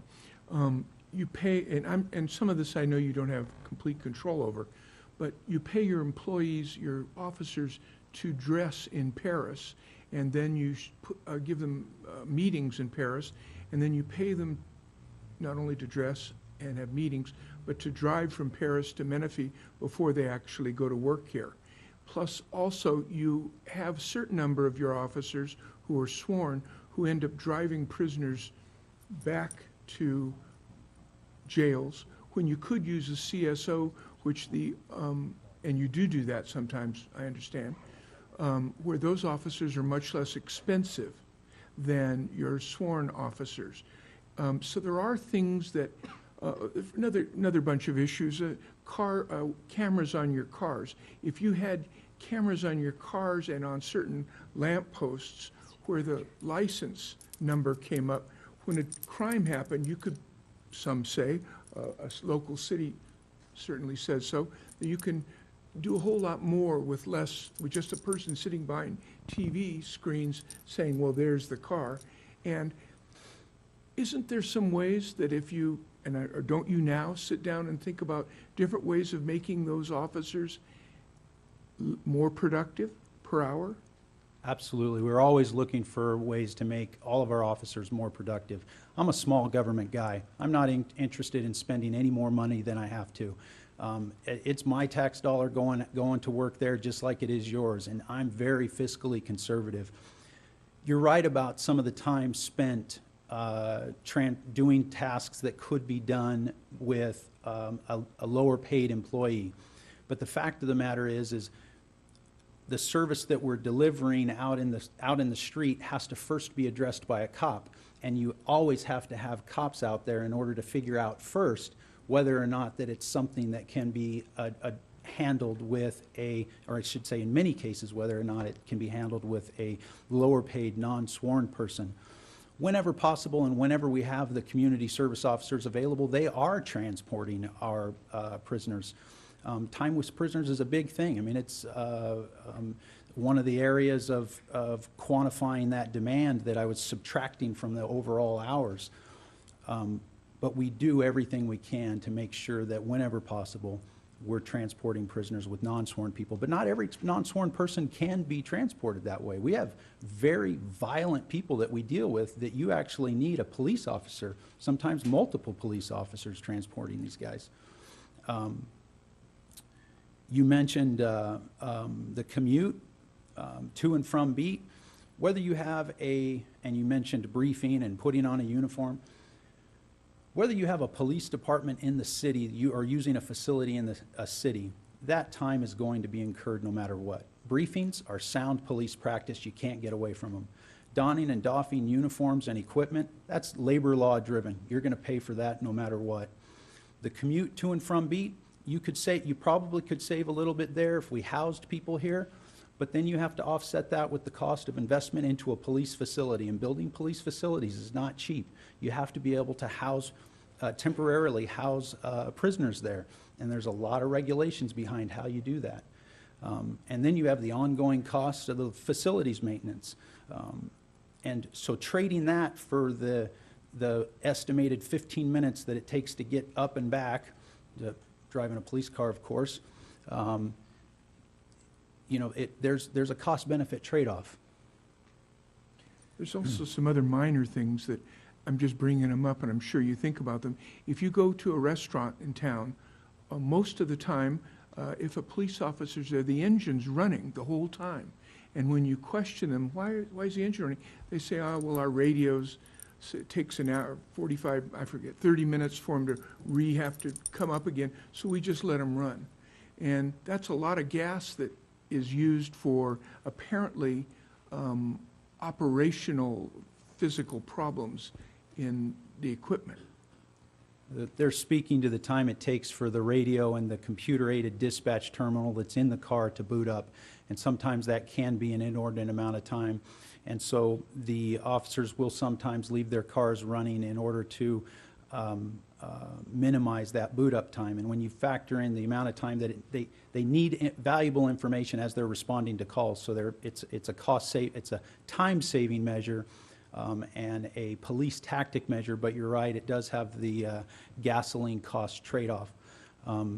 But depending on the length of time it's running, obviously, and depending on what they're doing, if they're just going in to get lunch, maybe they're leaving it running. But generally speaking, I don't like to see that in the public. So just because I don't want somebody breaking a window and making off with my car. So the reality is that sometimes I see that happen at the station occasionally, but if it's happening in public, we really I'll actually be bringing an end to that.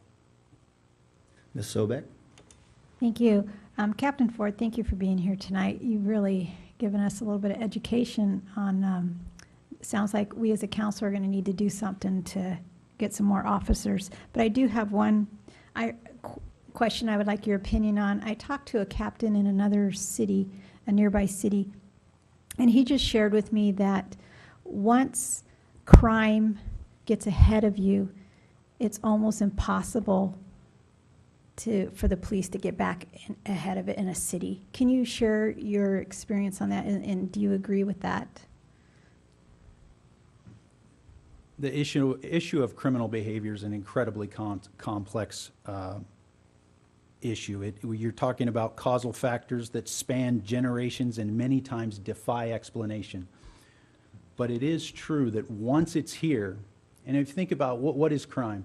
Crime is an abuse of freedom to the point that it conflicts with the law prohibiting it, right? Which means that behavior was preceded by a lot of other lesser abuses. So this person, by the time they've committed crime, are pretty ingrained in a behavior, in a particular behavior, in a propensity for bad behavior. That person is living in the community. When that number grows, addressing them through enforcement of laws, for the police department to address them, it's like changing a culture. So absolutely, it is very hard to get. The word impossible is not right, but is it very difficult to get ahead of a well-established criminal culture? Yes, it's very difficult. Thank you. Captain Ford, thanks for sharing. Are you guys sure you didn't talk? No. I mean, it was well rehearsed, Greg. I'm not taking credit for Mr. Denver's questions, okay? Just a couple clarifying points. In my entire time on the council, as this staffing ratio has come up, you probably did the best at trying to answer the question. But the bottom line still remains that there is no definitive metric, study, ratio that any of us can set our sights on and say, with definition, this is the best ratio.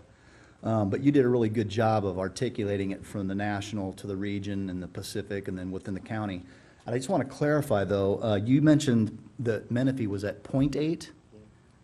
And with with the SROs at the high school, we're probably closer to .9. No, that's, I might have misspoken.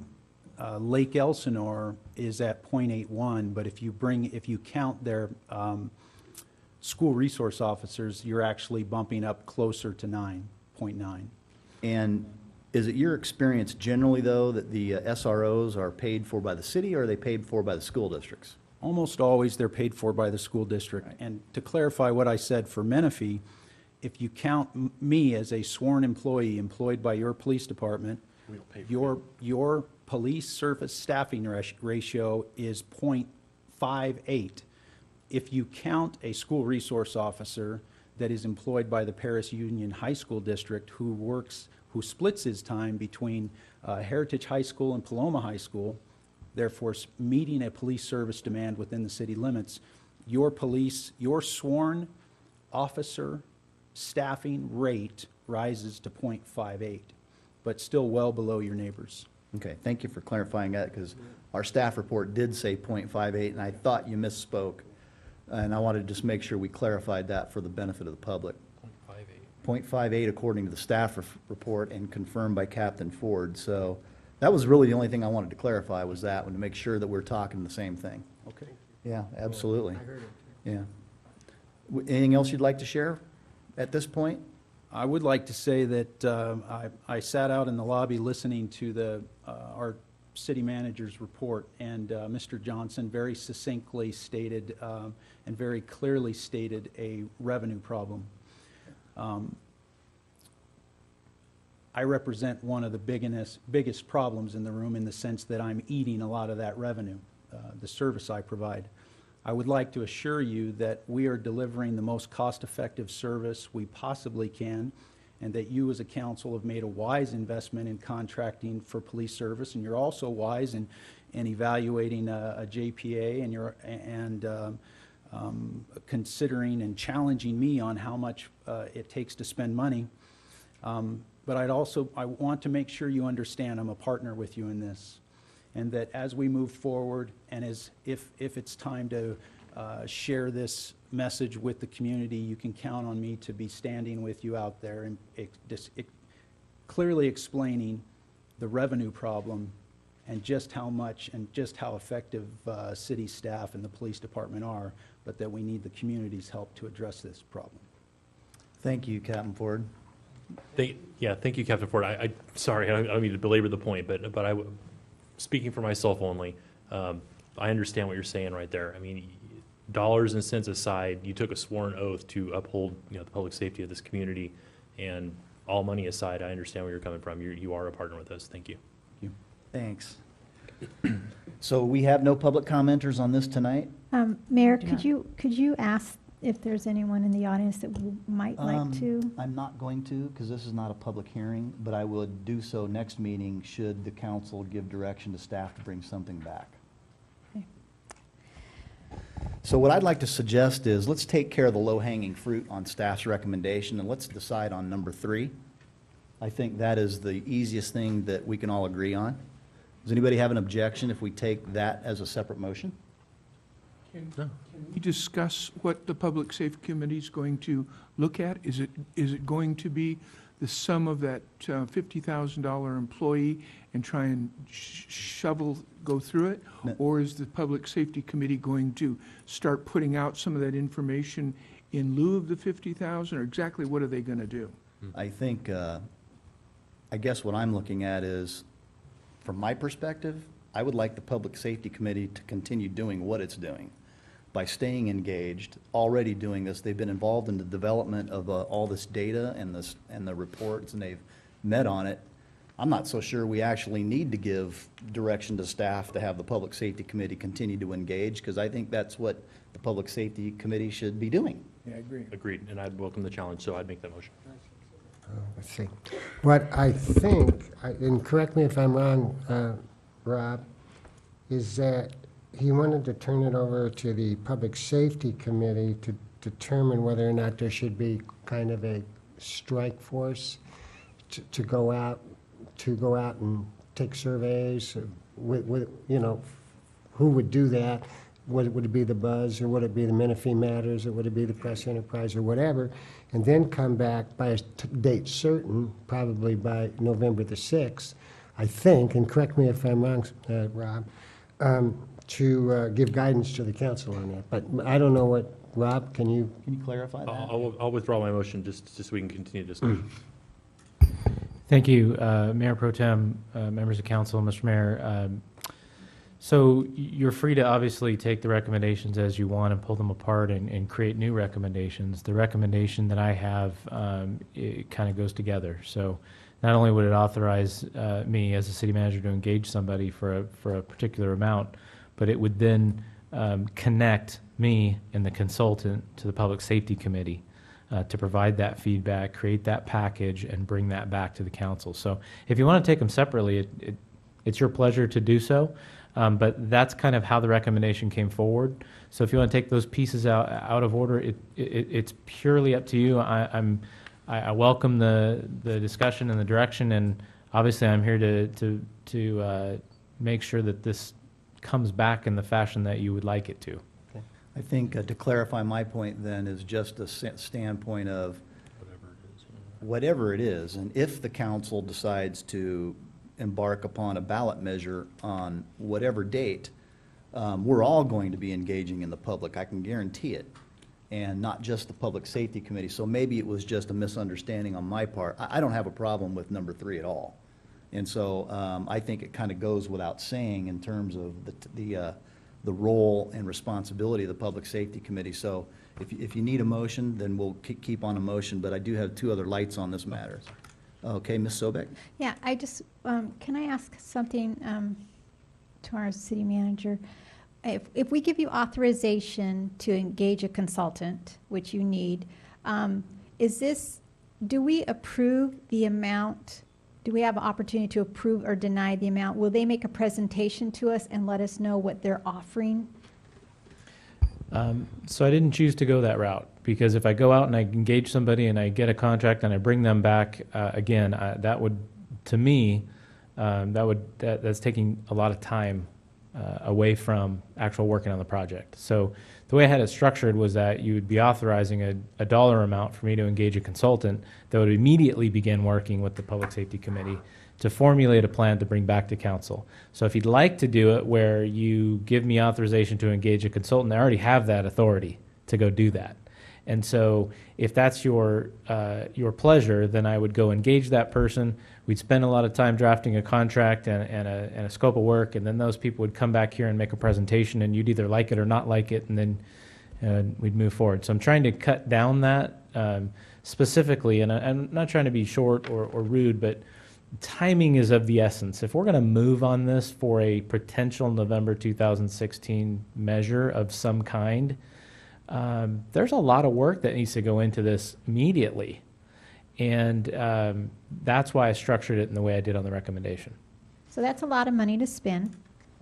And so I just want to know, can you tell me, do you know from experience from a neighboring city, do you have any knowledge of what they have to offer and how successful somebody like this is, whether you use someone as a consultant or you choose as a city not to use a consultant? So I'm just trying to, I mean, it's a lot of Sure. money, so I'm just trying to wrap my head around it. Those are great questions. I would use an analogy to prove my point. And again, I'm comfortable with the 50,000 or not. I believe, as Mr. August stated, and we spoke about this before, that there are many people in this community who would help us. There are many ways to approach this. The recommendation I chose was to engage some experts.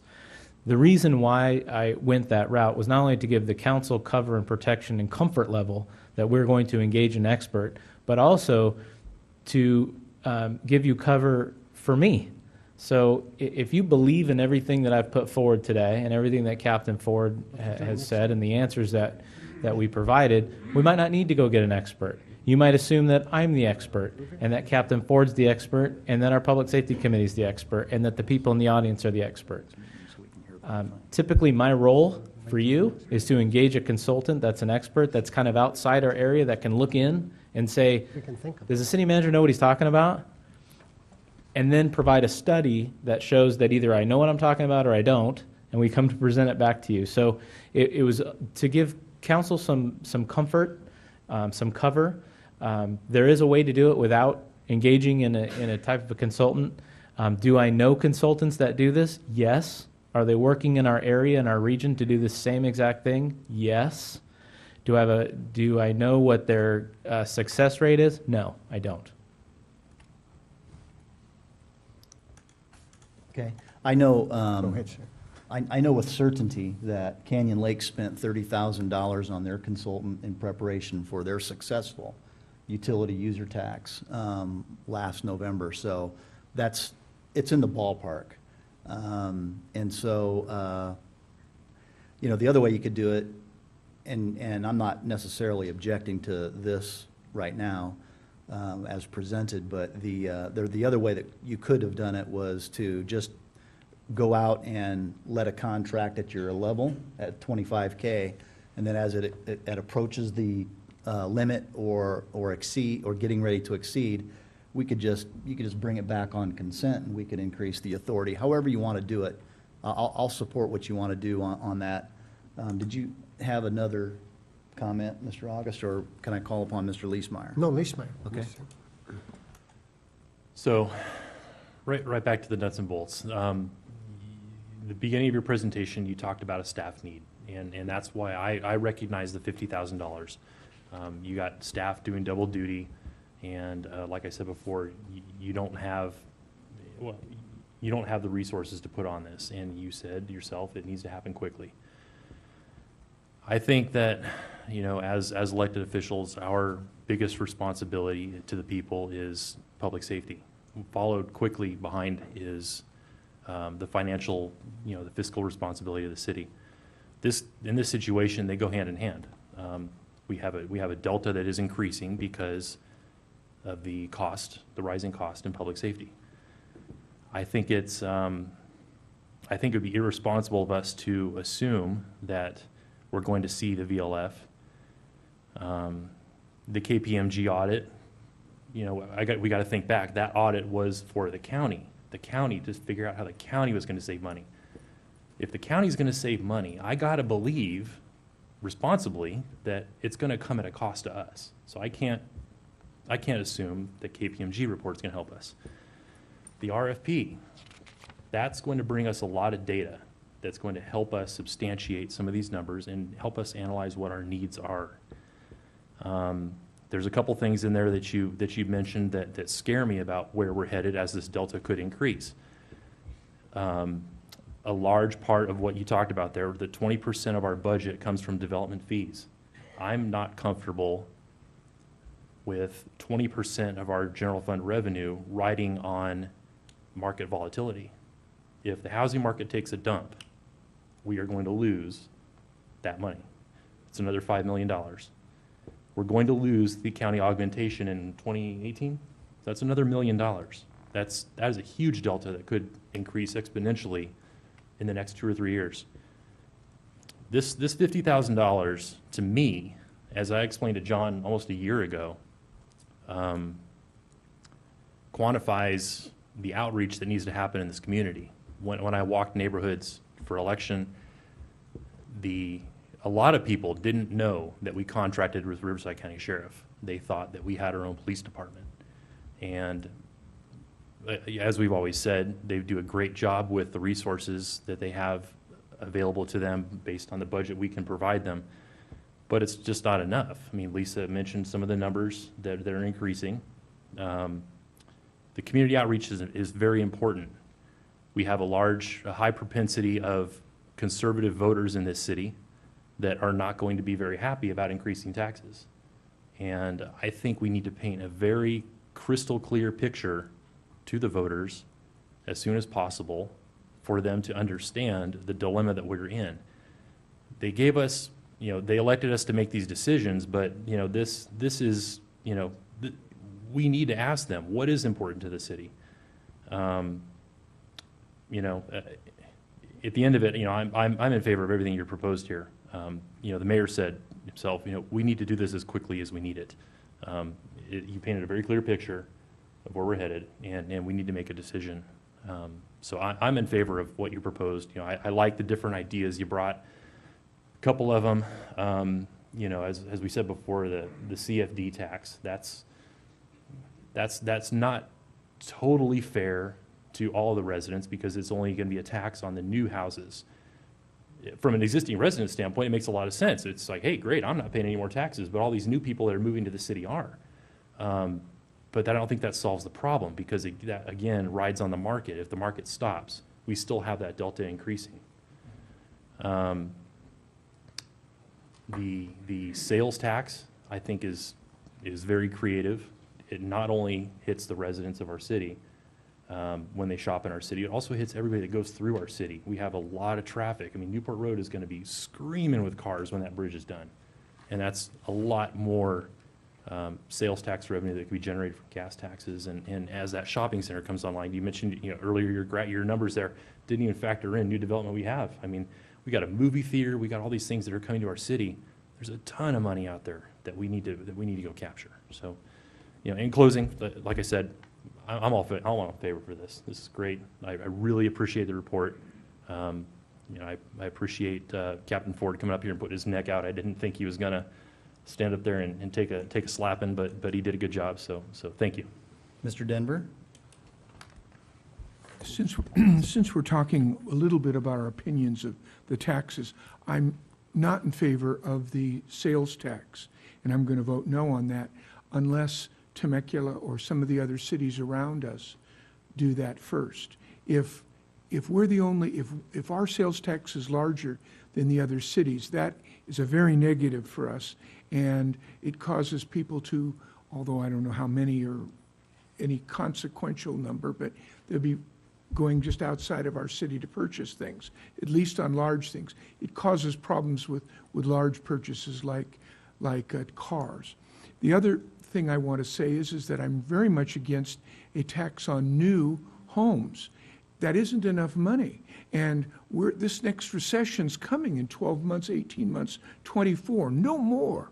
And when that happens, we don't have, if we just did new homes, we don't have any money, and our building monies go down. So the only real choice we have is utility fees and possibly another one.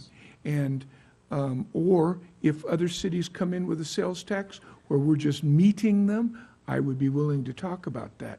As to the $50,000, I'd like to see the city manager try and keep it to 25.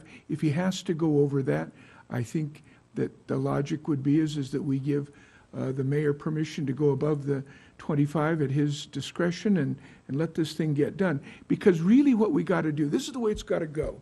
We got to say to the people, here's our problem, look at our problem, here's 3 choices, what do you want us to do?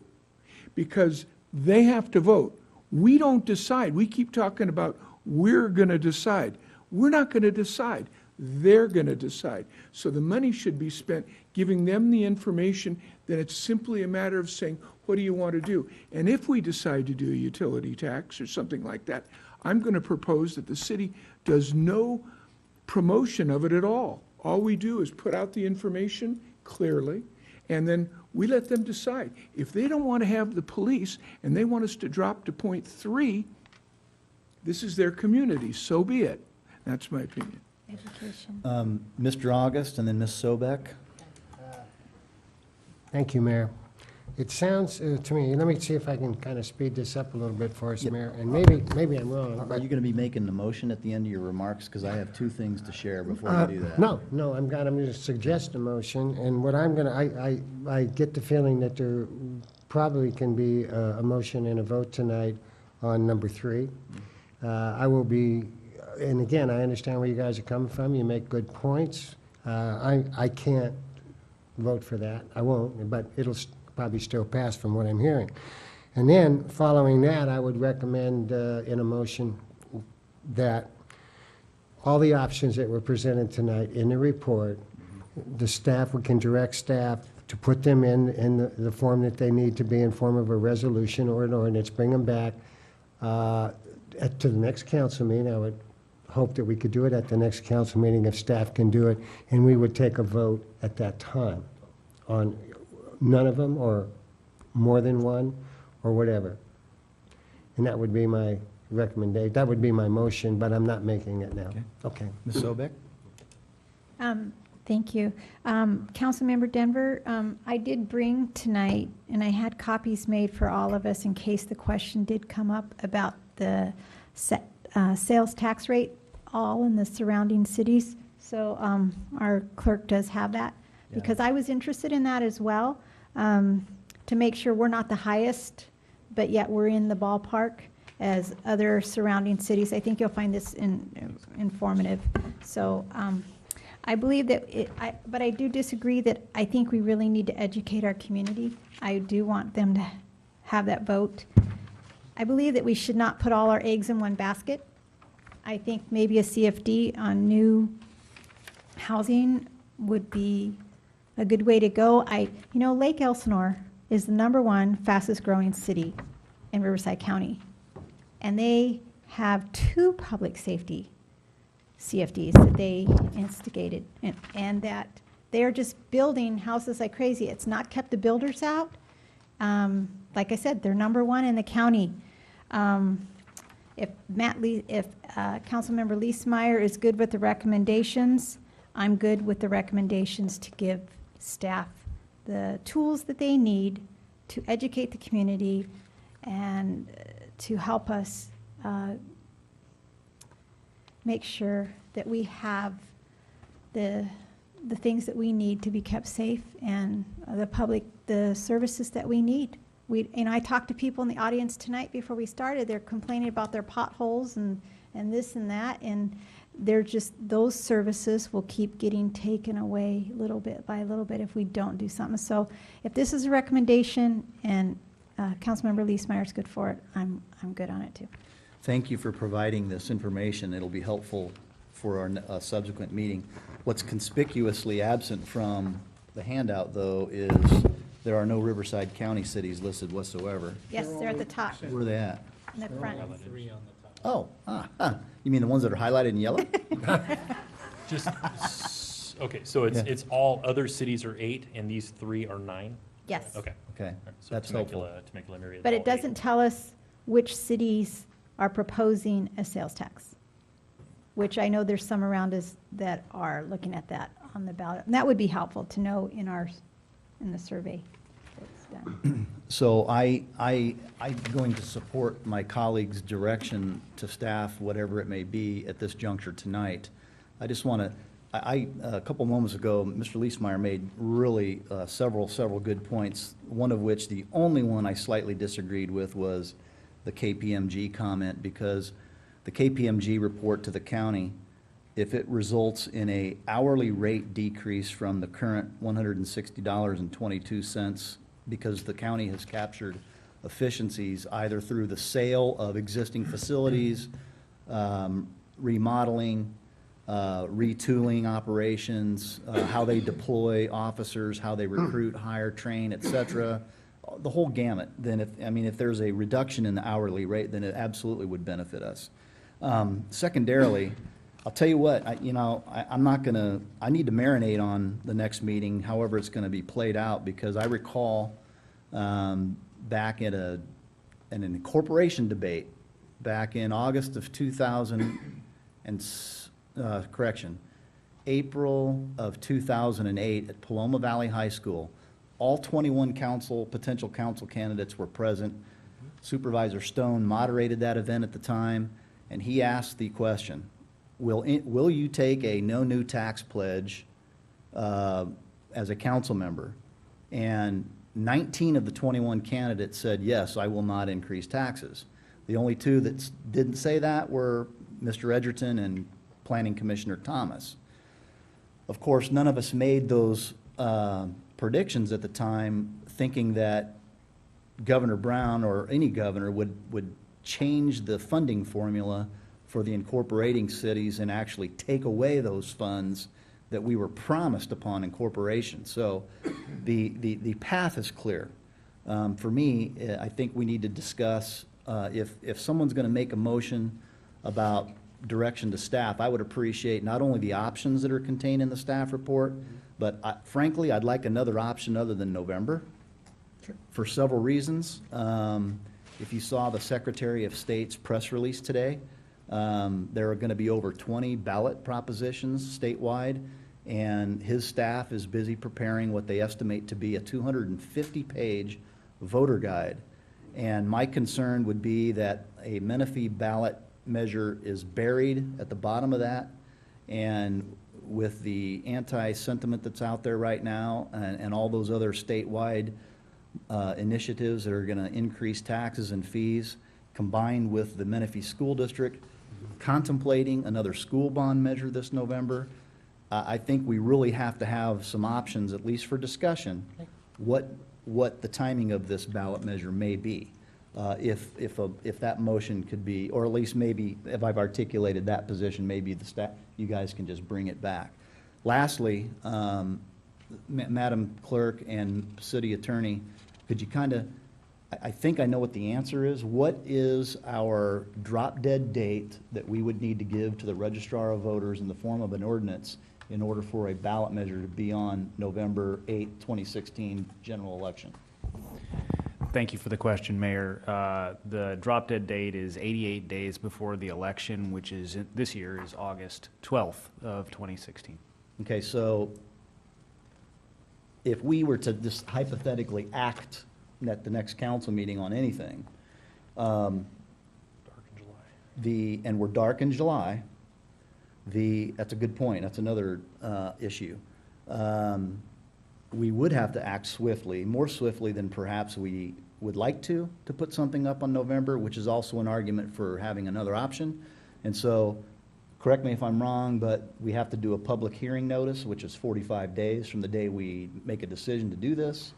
We also have to have a first reading of any ordinance, and then we have to have a second reading, which is adoption, and then that takes effect the first day of the following month. And so I'm concerned about butting up against that Friday, August 12th deadline in order to make it to a November ballot. So that needs to be considered. Back into that, yeah. Mr. Milching? Just to partially respond to your comment, Mr. Mayor, when we bring this item back, assuming that it's coming back, we'll bring a full calendar on, Okay, excellent. implementation strategies. Awesome, thank you. Mr. Leesmeyer, did you have another comment? I did, yeah, just briefly to one of your points there, sorry. Regarding, what you were saying about November being stacked, I recognize that there's a discretion to spend $50,000, maybe discretion is the wrong word. So we don't want to spend $50,000 to do this. But if we don't do it in November, we're going to spend a lot of money on a special election for this. The election for Councilwoman Sobek's district was $8,000 or $9,000. This would be a citywide election, correct? For this, if it was ultimately determined. So that there's a cost there.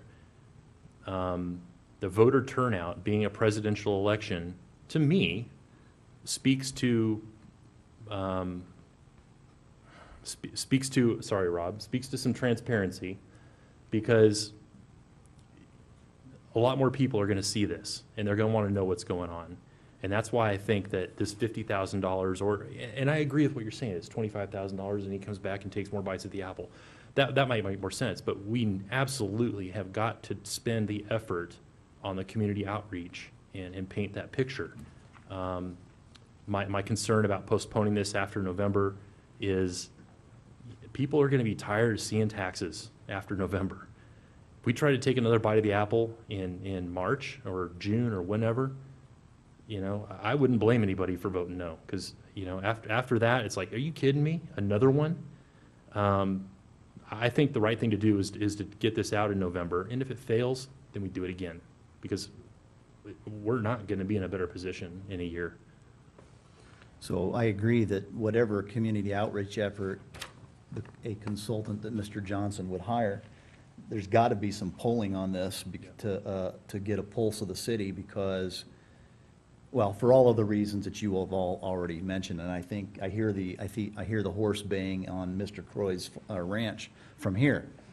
beating a dead horse, so to speak, on the matter tonight. So we can address all of these concerns again when we have a staff report to discuss it further. And I appreciate Mr. Melching not cutting us off tonight on these matters, but we really appreciate it. So is there a motion to proceed on the staff's recommendation here? I had it written down, but I lost my notes. I'll do the best I can. Captain Ford has them. Yeah, he does. Do you, so anyway, well, let me ask the staff first. Do you understand what my motion is going to be to bring back the three, just start with the three options next week with a, however you structure that, I guess, with a resolution and What three, ordinance what on three each one? options? What three options? The three options. The There's 5 of them. CF, Well, Okay. these three, or do you want us to work on it, public CFD, safety? Or you want sales them to do it tax, now? and UUT, is that what that's you're talking correct, about? those three. Okay. Okay. Okay. Whatever other ones you want to do, you can do. Those are the ones, the three that I'm concerned about because, so, is there any problems with that? So can I get a second on directing staff to do that, bring them back to the next meeting so we can have a discussion and a vote on either one of those three options? Yes, we can do that. Thank you. Is there a second to Mr. Oh, yeah. August's motion on that, or are you going to add some stuff? Well, you can add some stuff. No, why don't you go ahead and finish your, because I think you got an idea here to wrap it all up in one motion. Sounds like it. Well, I'm listening to you and Mr. Meismeyer, and there's a little, I have no problem with you, for discussion purposes, you bring it back and see the positives or negatives between November and a later date. Mr. Leesmeyer, it's just a discussion, so we Yeah, can vote on it absolutely. then. So I don't have a problem with that, if no one else does. Do you follow me on that, Mr. Johnson? Yes, so these three items and a recommendation of either November or following, or after that for a discussion topic, correct? Next, for the next Discussion and meeting. direction for the next meeting on these Exactly. three items for a ballot measure, either November or after. That's correct, right, Mr. Mayor? Okay, you're okay with that? Did you speak to the $50,000 yet? Not yet. He's getting there. Well, your 50,000, you guys can do that one. Okay. Okay, and so, do we get a second on that and approved and all that? I'll second it. Okay. So we have a motion and a second. Madam Clerk, could you kind of summarize it back for us so that we know what we're doing? Oh, come on. That's I mean, it easy. was good. I just want to make for the record. Staff at the next council meeting will bring back the three options with the CFD, the sales tax, and was it the utility tax? As well as the options of either November election or after November for discussion. That's your motion, sir? Yes, sir. Okay. Oh, yes. Call the roll on that. Okay. Councilmember Sobek. Aye. Councilmember Denver. Did he discuss 50,000? Not yet. We haven't had that motion yet. Aye. Mayor Pro Tem August. Aye. Councilmember Leesmeyer. Aye. Mayor Mann. Aye. That motion passes So, unanimously. in an effort to try to get us to a point here tonight, I'm frankly okay, completely okay, if the city manager says he would like the authority for 50K tonight, I'm okay with it. There's, given the timing issue, he has the authority to do 25. He also has the authority to bring it back. He's asking for it tonight. I'm okay with giving our chief executive what he needs to roll this out. Agreed. I'll make the motion. Second. We have a motion and a second. Call the roll on the authorization. Councilmember Denver. Mayor Pro Tem August. No. Councilmember Leesmeyer. Aye. Councilmember Sobek. Aye. Mayor Mann. Aye. That motion passes 4-1. And is there any objection to, do we really need a motion on number 3, Mr. Johnson? No. Okay. Then I believe that item carries. Does staff need any other direction from us tonight on this that we didn't cover tonight? No, Mr. Mayor, members of council, just a sincere appreciation and thanks for the discussion and direction. And thank you again, once again, tremendous effort. It was one of the best staff reports ever. It should go down in the shrine and hall of fame of staff reports. Council meetings, too. How much sleep did you lose over it? On to city attorney reports. Did we do it justice? Was it too fast? This was perfect. That's my report. All right. Mr. Johnson, do you have anything else? No further reports. I believe at the next meeting, though, we'll have an update for you on what's going to happen on Newport between Hahn and Marietta Road, with a couple of reconstruction projects that are coming up really fast. Okay. So you'll be excited to hear more about destruction, mayhem, and welcome to the jungle of Menifee Nice. by our Public Works and Engineering crew. Iron on dirt, or in this case, iron on concrete. We're on to future agenda requests from council members. Anything tonight? Sir. I do have one. Councilmember Sobek, you go first. Okay, I just have a request. Habitat for Humanity has worked in our city for many years, not just doing Menifee Better Together, but they are here almost weekly, and I know monthly, helping seniors with projects. And at this year's Menifee Better Together, I would like to be able to have our city present them with a proclamation. Inland Valley Habitat for Humanity. Is there a second on that request? Second. Okay, so we can have that proclamation on consent on the 20 April in time to present on April 23rd? All right. Thank you. My request is kind of, I hope I can get a second on this. Second. Well, why don't you, first of all, this is an item that does not impact the general fund. This is an item in the restricted fund. It's capital improvement related. And maybe if I get a second, maybe Mr. Johnson could address this in his city manager report at the next meeting with respect to Newport between Hahn and Marietta. But wouldn't it be nice if we had a pedestrian bridge over the Newport Road at the intersection of Hahn to help people get across the busy Newport Road?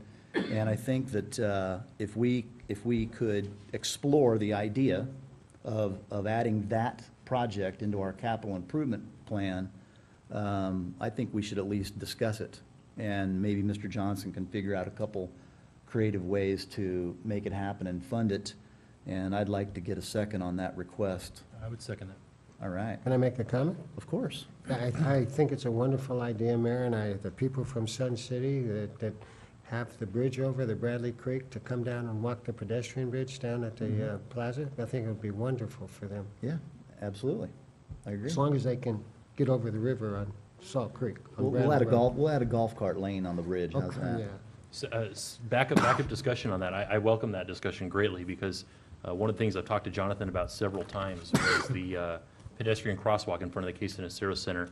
All of the students that go to Evans Ranch on the south side of Newport Road have to cross that road every morning and afternoon. So that's going to be a good discussion. I hope to hear some good numbers and maybe we can figure out how to do that. Mr. Johnson, is that okay for you? Yes, thank you. All right. Any other business before the council tonight? We are adjourned.